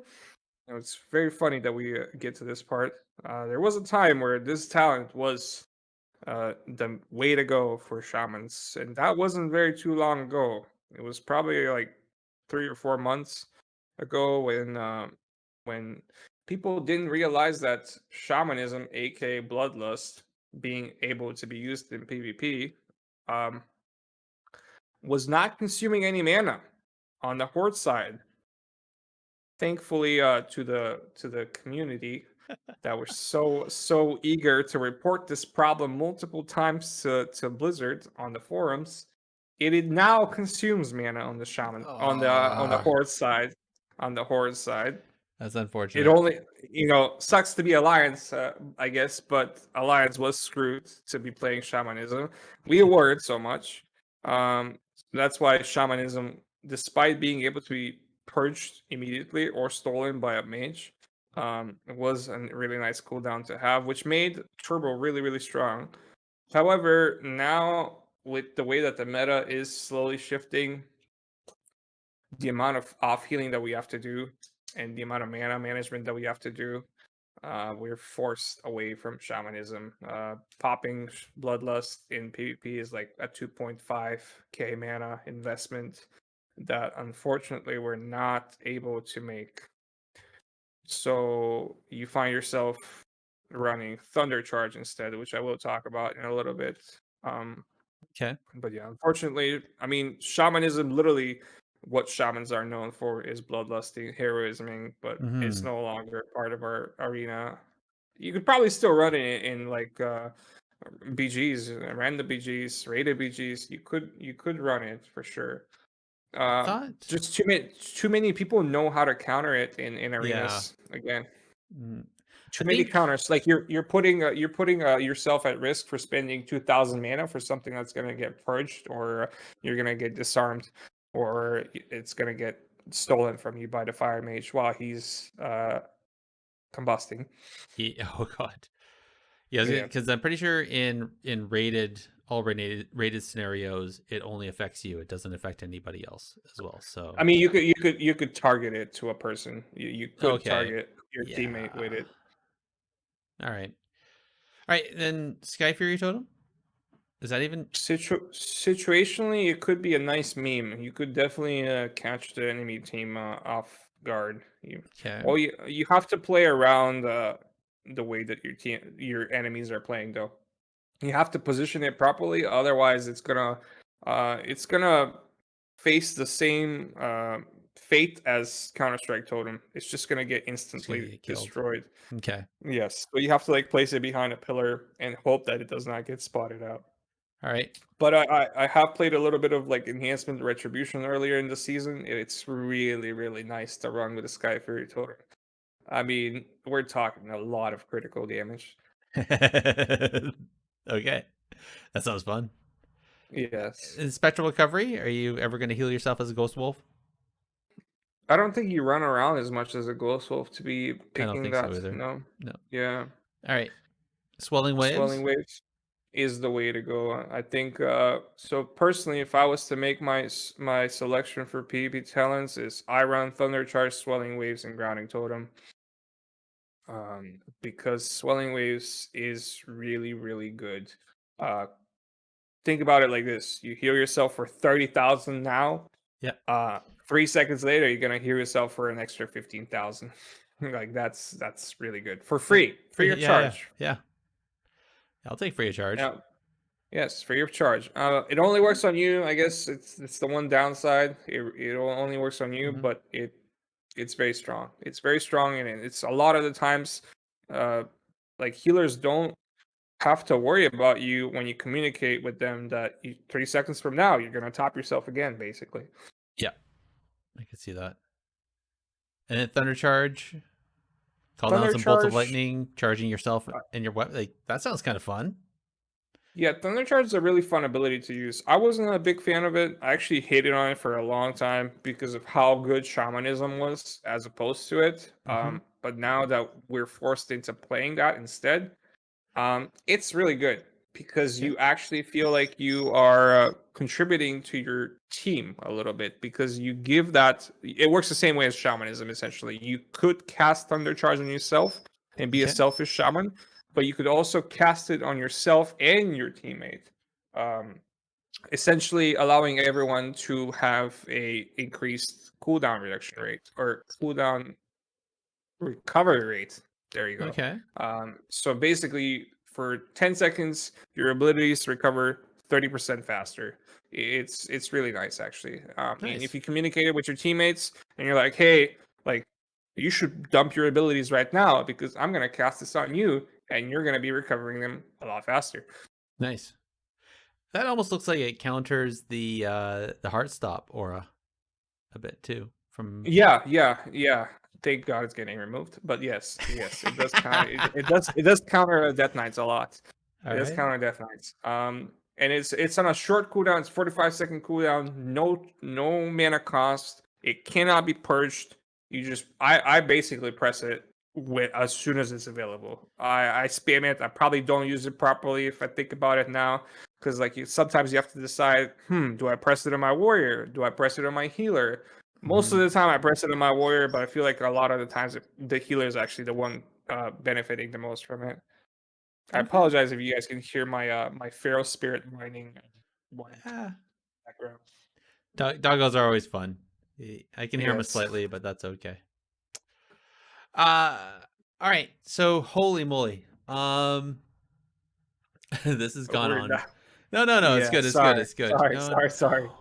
No, it's We good. can It's speed good. through it if you want. If you want to, we can speed run through it. I could speed run through it very fast.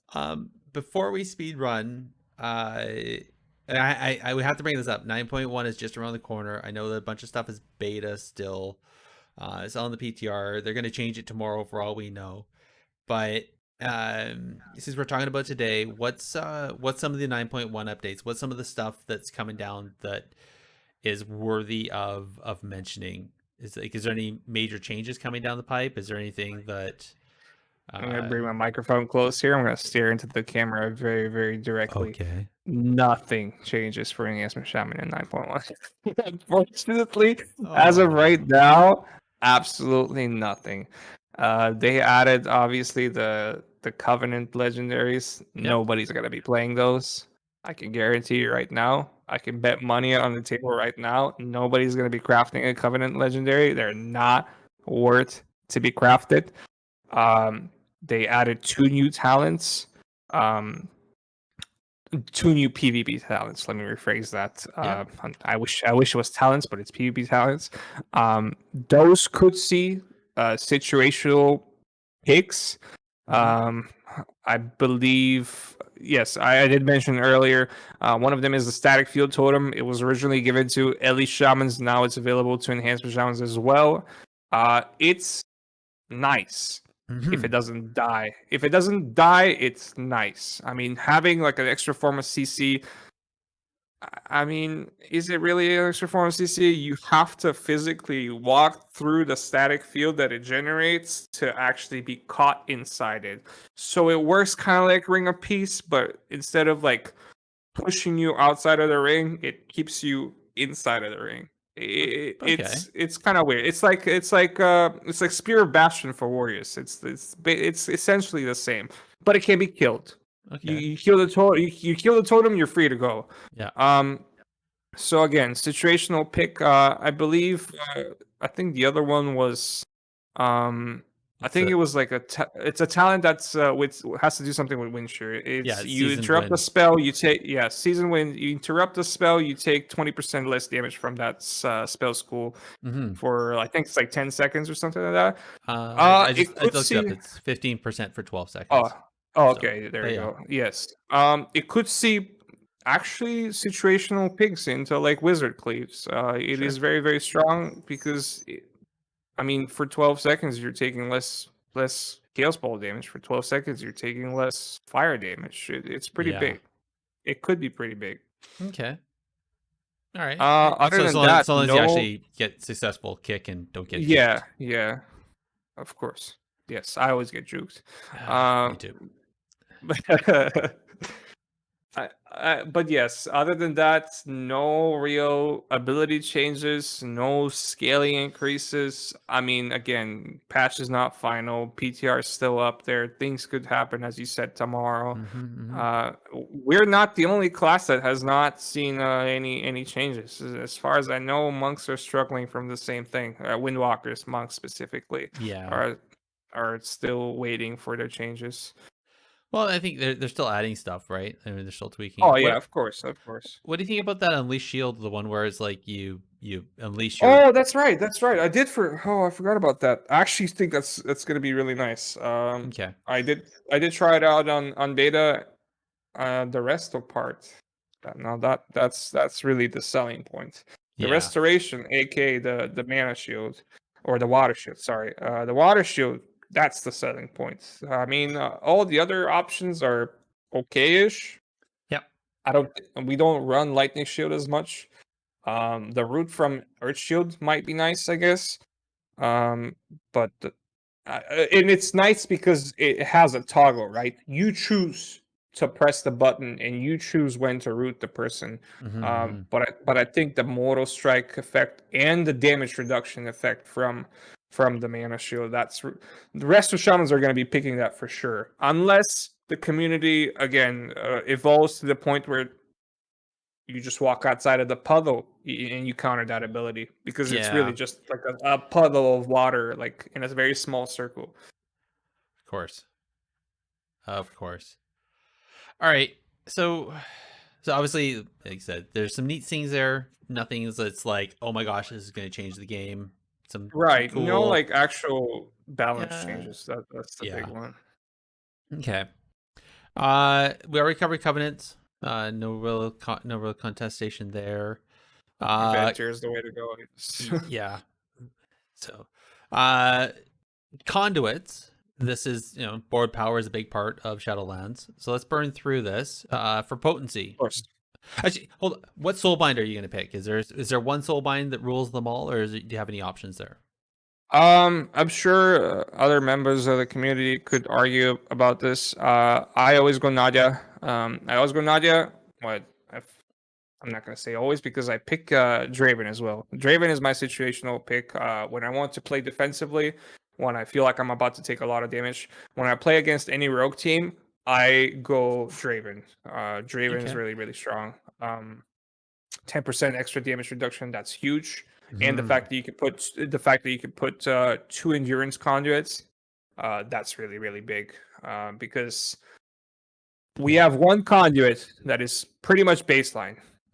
Vital Accuracy, which is the Earth Elemental giving you extra maximum HP. Mhm. That's baseline as it gets.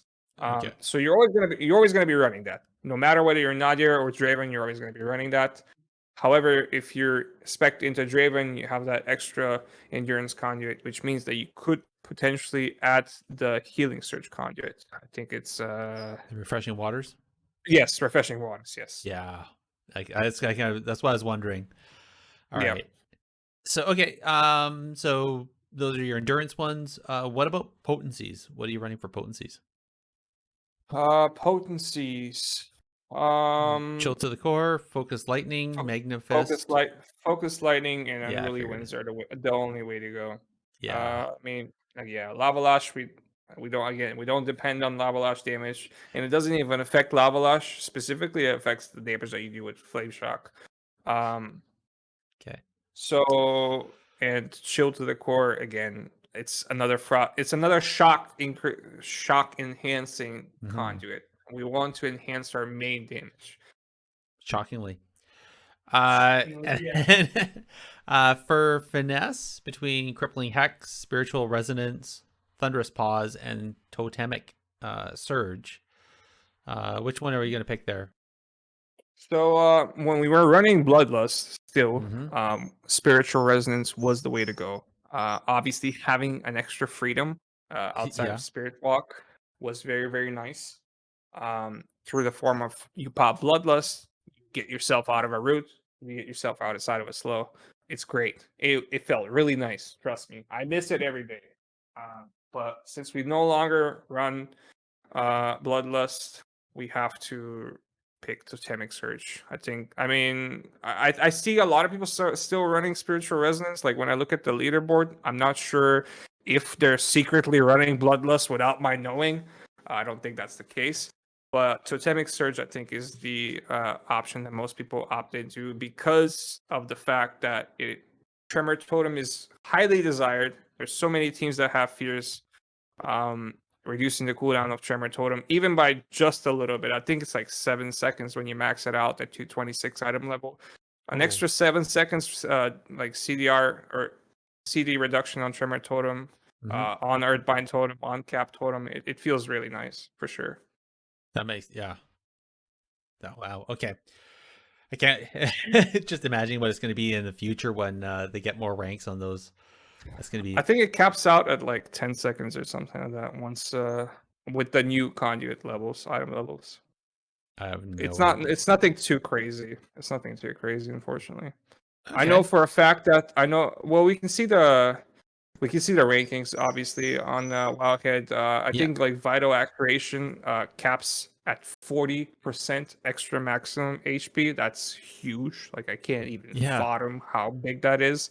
It's huge as opposed to I think currently it max outs at like 26 or something like that. That's almost double. It's almost double the maximum HP that you have, That's which yeah. is also another reason why I so desperately wish Necrolord was viable for us.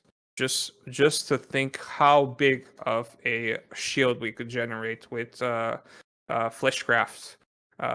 You popped Earth Ellie at the beginning of the game, you popped Battlemaster at the beginning of the game, and you Yeah. Fleshcraft. Like Oh my Ellie god. Shaman, Ellie Shamans do that all the time. Obviously, Ellie Shamans Yeah. start their game every game. They start their game like that. Yeah. Unfortunately, we can't do that. Pardon me? Unfortunately, our enhancement can't do that Well, because we no. are not. Well, you Yeah, could we're pick not. Necro, but that's not going to happen. Yeah, So yeah, okay. not gonna happen. All right, and then legendaries. I think you already said it enough times, but Doomwinds is pretty much the one to go. Doomwins. If you're not Doomwins, you probably want to be. Oh, do you? I don't think you have it on here. It's Wolf Bones. It's Wolf Wolf Bones. Bones. Oh, okay. I Yes. didn't see that one in the list when I was Yeah, looking. it's Wolf Bones. It's the one that reduces the cooldown of Feral Spirits. Oh, okay.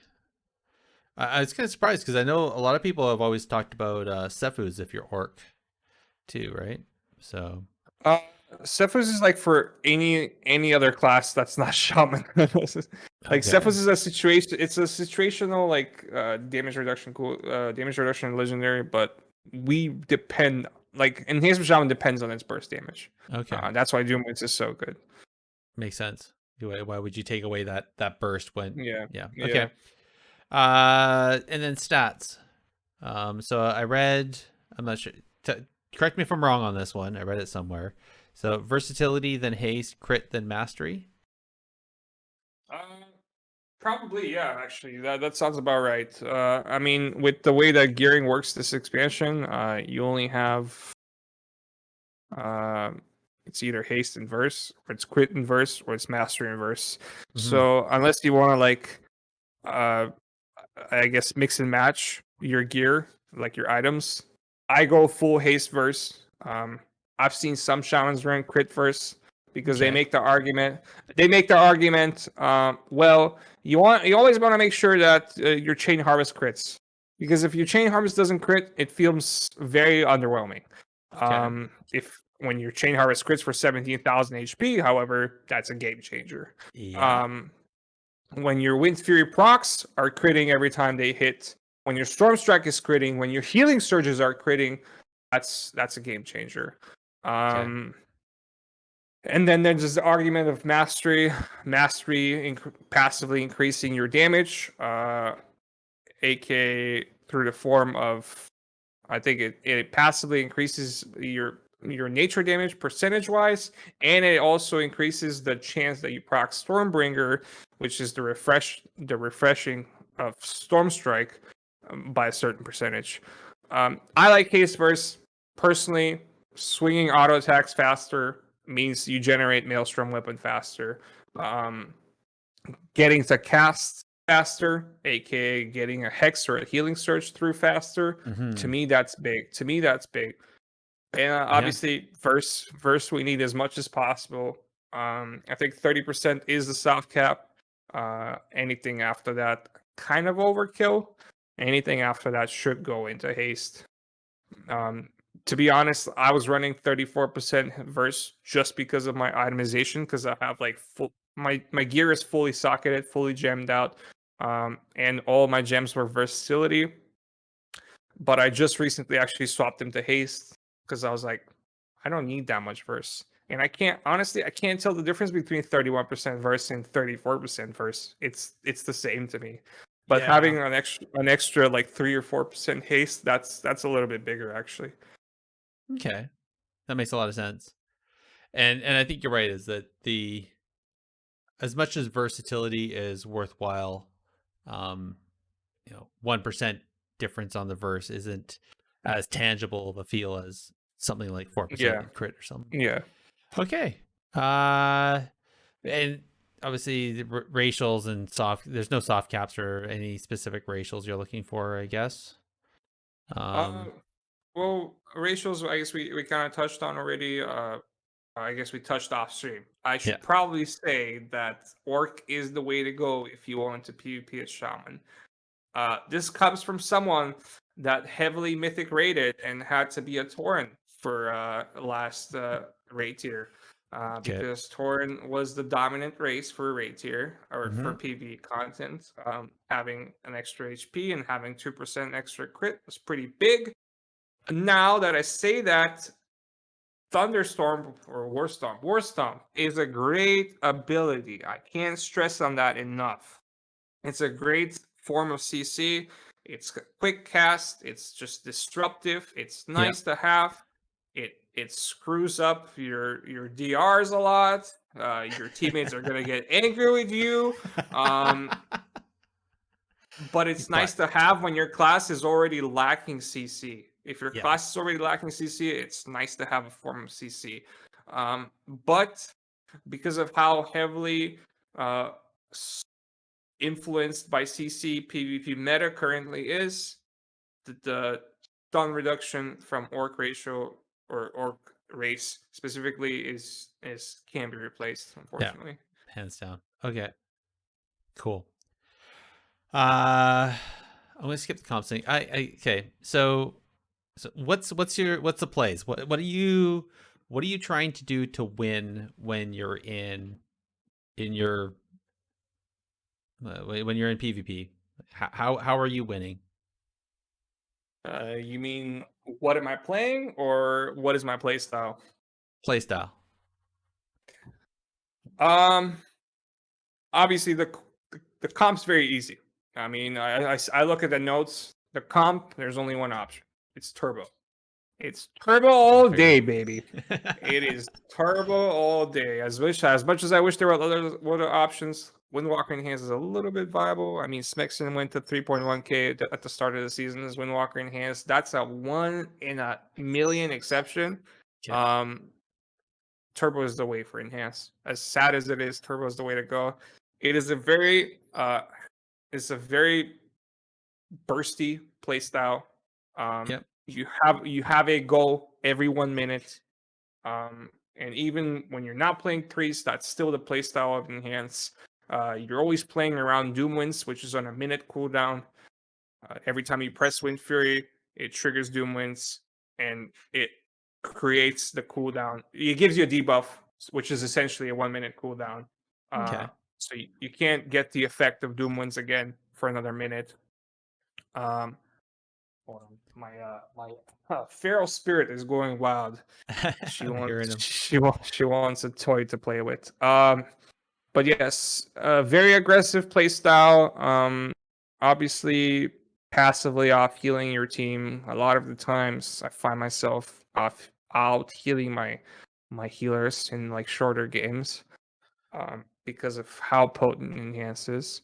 Okay. When you're playing Turbo, you kind of want to prep around this 1 minute burst window. You want to set up for it. You want to make sure that when you're about to burst, it's not going to get shut down. Spoiler alert, it's always going to get shut down. One of the biggest downsides of Enhance in PvP, it gets stopped very easily. Well, it's a All predictable you have to 1 minute do, go. yes, Yeah. it's a predictable 1 minute go for one. I mean, we no longer run Bloodlust, but when you see Bloodlust, people are like, "Oh, time to pop something. Time to either disarm this guy or like purge it or like just go line of sight or something." It's the same thing with Doomans. Essentially, it's the same concept with Doomans. Every time you see Doomans, you want to make sure you have either a disarm or a defensive cooldown, or you're just gonna pin them down in one spot and run away from them. Okay. Which is actually one of the reasons why Ascendance is so good, because when you get shut down on your Doomans go, you always have your Ascendance to follow back with it. People don't always expect it, because you could get disarmed on your Doomans go, but you're like, all right, well, you don't have Doomans 20, or you don't have disarm 20 seconds from now. I'm gonna go full Ascendance on you, and that's how you win sometimes, most of the games. Plus Chain Harvest. Chain Harvest, killing someone from 50% to 0, actually is how you win most of your games, to be honest. But yeah, unfortunately, Enhance, and when you're playing Turbo, no one's going to be disarming the warrior. Everyone's going to be Yeah. looking to disarm the shaman. Yes, because you're scary, man. That stuff goes off. Yeah, It's scary.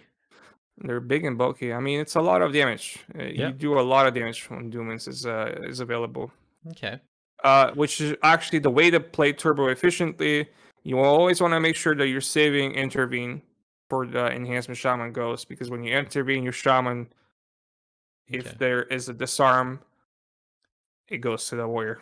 It doesn't go to you. Okay.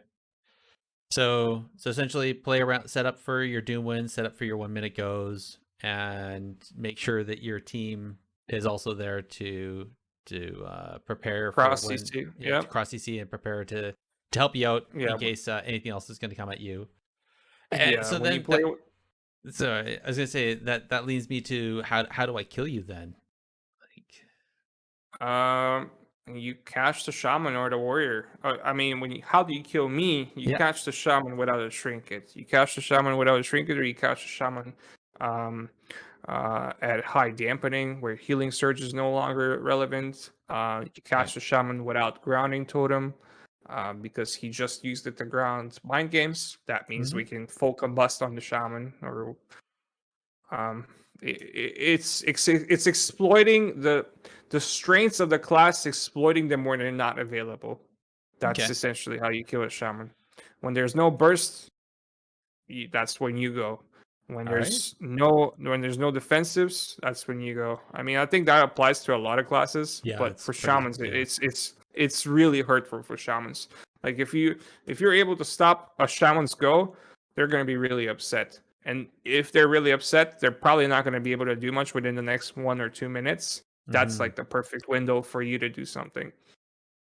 All right. Okay. So this is my favorite question that I like to ask. So imagine that you got called up. It's like, yo, Jibbey, this is Ian Hazakostas.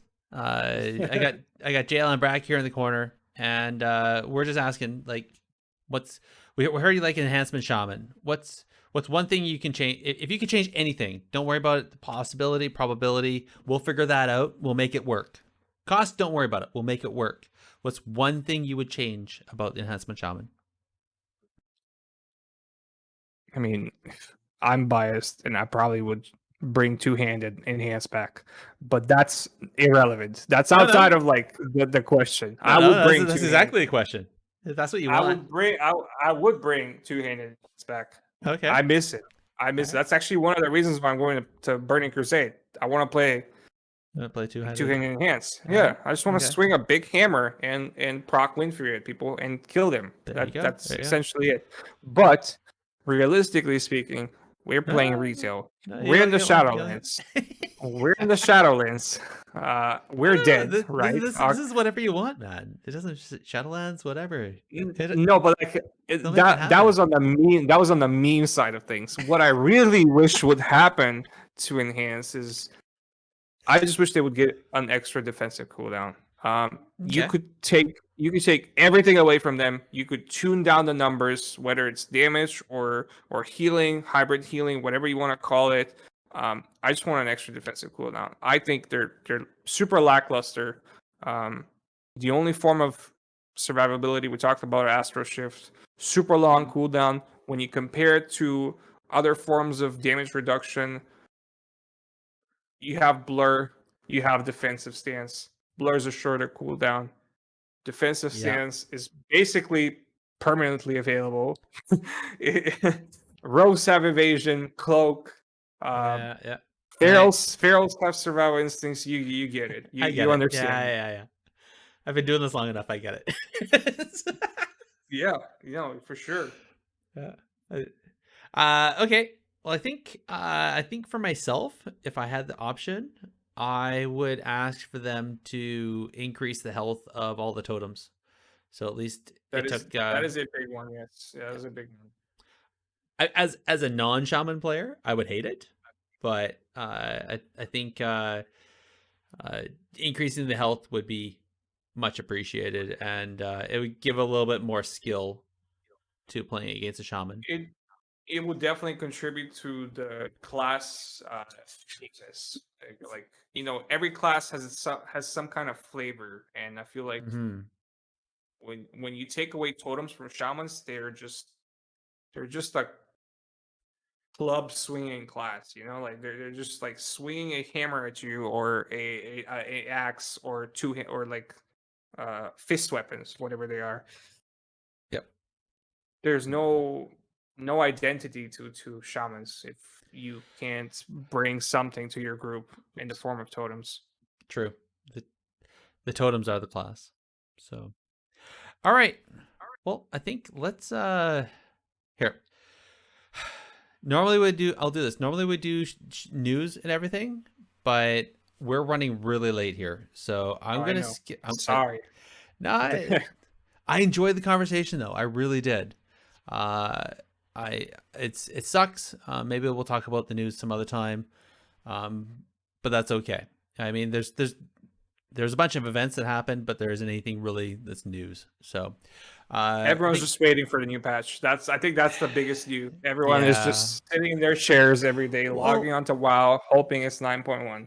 but it's I not. will say newsworthy wise, I think the last week had more community events done in the last week than I'd seen since Shadowlands launched. Since I would say in the last few years, Yeah. I think the community involvement is pretty big, and that is impressive. I think the I'm community, loving it.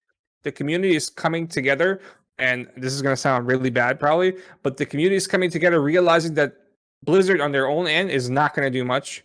Why don't we just try to do it ourselves? And the reason why it sounds bad is because that's exactly what Blizzard wants. Blizzard wants you to not. Blizzard wants to not do much. They want to profit off of their video game without them having to do much. And if the community on their own end is coming together, organizing tournaments, organizing these events, that's perfect. They don't have to put the work in. It's Well, great. yeah. So I mean that's been with pretty much any video game. I mean, I'm not going to deny that. I've been DMing with David with D Machine there about some stuff, and he's passionate. He truly is. Like he wants to do things, but like he's working inside a corporation, right? Like he has to go through. Yeah. He has to get approvals. He has to Permissions. Yeah, I get it. And at the same time, though, I mean, he came from the community. He created the AWC what it is out of what he was doing at GCD TV, right? So I think more community people need to get up there. They need to get up there. They need to be those people that are part of Blizzard, but were community members, because those are actually the people that are making changes. Like look at the entire like shoutcast, like the caster team on the AWC, on the M Plus tournaments. Like all these people are community members. They play the game just like you and me. They are the people that have a voice for us scrubs. Yeah. True, but I think the other side to it is that from a corporation standpoint, they can't do it all. I don't know any esport that is doing it all. There's always the number of community events is proportional to the player base. I think from a personal standpoint, I realize how much effort it does to do things community wise. It takes away from playing the game. And I think that's one of the rubs, is that if you want to do something for the community with the community, you aren't playing the game yourself. And right. You have to suck it up and realize that you're not going to get to experience the game yourself. Yeah. You experience it through other people. So through other people's eyes. Yeah. Yep. But that's okay. Anyway, so I think the flip side to that is that I think the esports team is doing some, but I don't think they can do it all. And I think the community does need to do stuff. And there's tons of stuff happening in the community. It's just a lot of it's not broadcasted. A lot of it's just some of it's not even on social media. None of it gets like mentioned on social media. I'm sure there's like private tournaments, like dual tournaments, M plus tournaments, like just different Discord communities and stuff like that.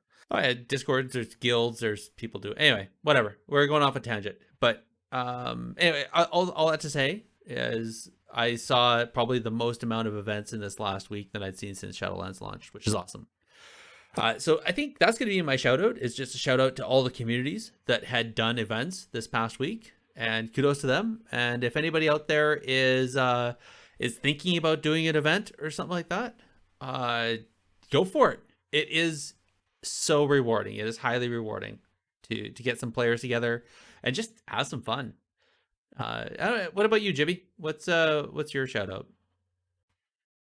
My shout out would be to anyone that's still playing the game. Anyone that hasn't canceled their subscription. I mean, thank you. Thank you for still playing the game, and thank you for still being hopeful that things will get better in whenever 9.1 is. And thank you for, I guess, having interest towards Classic. I mean, that's pretty big. All kinds of publicity is good publicity, believe it or not. Whether it's publicity towards Classic, whether it's publicity towards retail, that's big nonetheless. So thank you for sticking around, and thank you for playing the game. Whether it's PvP, PvE, whether you're just in Elven Forest playing battle pets or pet battles, doesn't matter. Does not matter to me. Pet battles are still fun. Yeah, and I guess I would like to shout out my wife for keeping up with my BS. And it's not hard. It's not easy. I guess it's not easy to have someone in the house that likes a video game and has a passion about something like a video game, and also juggles full-time job and school and being a husband and whatnot. Um, but she does a great job. So I Well, mean, and I love my puppies. She takes great care of them. So I'll definitely shout out to Mrs. Jibbey. All right. yes. Well, before we say goodbye, why don't you tell our listeners where they can find you out there as an interwebs? Thank you for this opportunity. Actually, my Twitter is Jibbey_wow. Hit me a follow, message me. My DMs are always open. If you want to ask me any questions about myself, if you want to ask me any questions about WoW, Shaman, I don't care. I look to talk to people at all times. So I appreciate the social engagement. I stream on Twitch almost every day. I try to be heavily community involved, as in I try to help as many people get to where they want to be in PvP, and I help them with their goals as much as possible.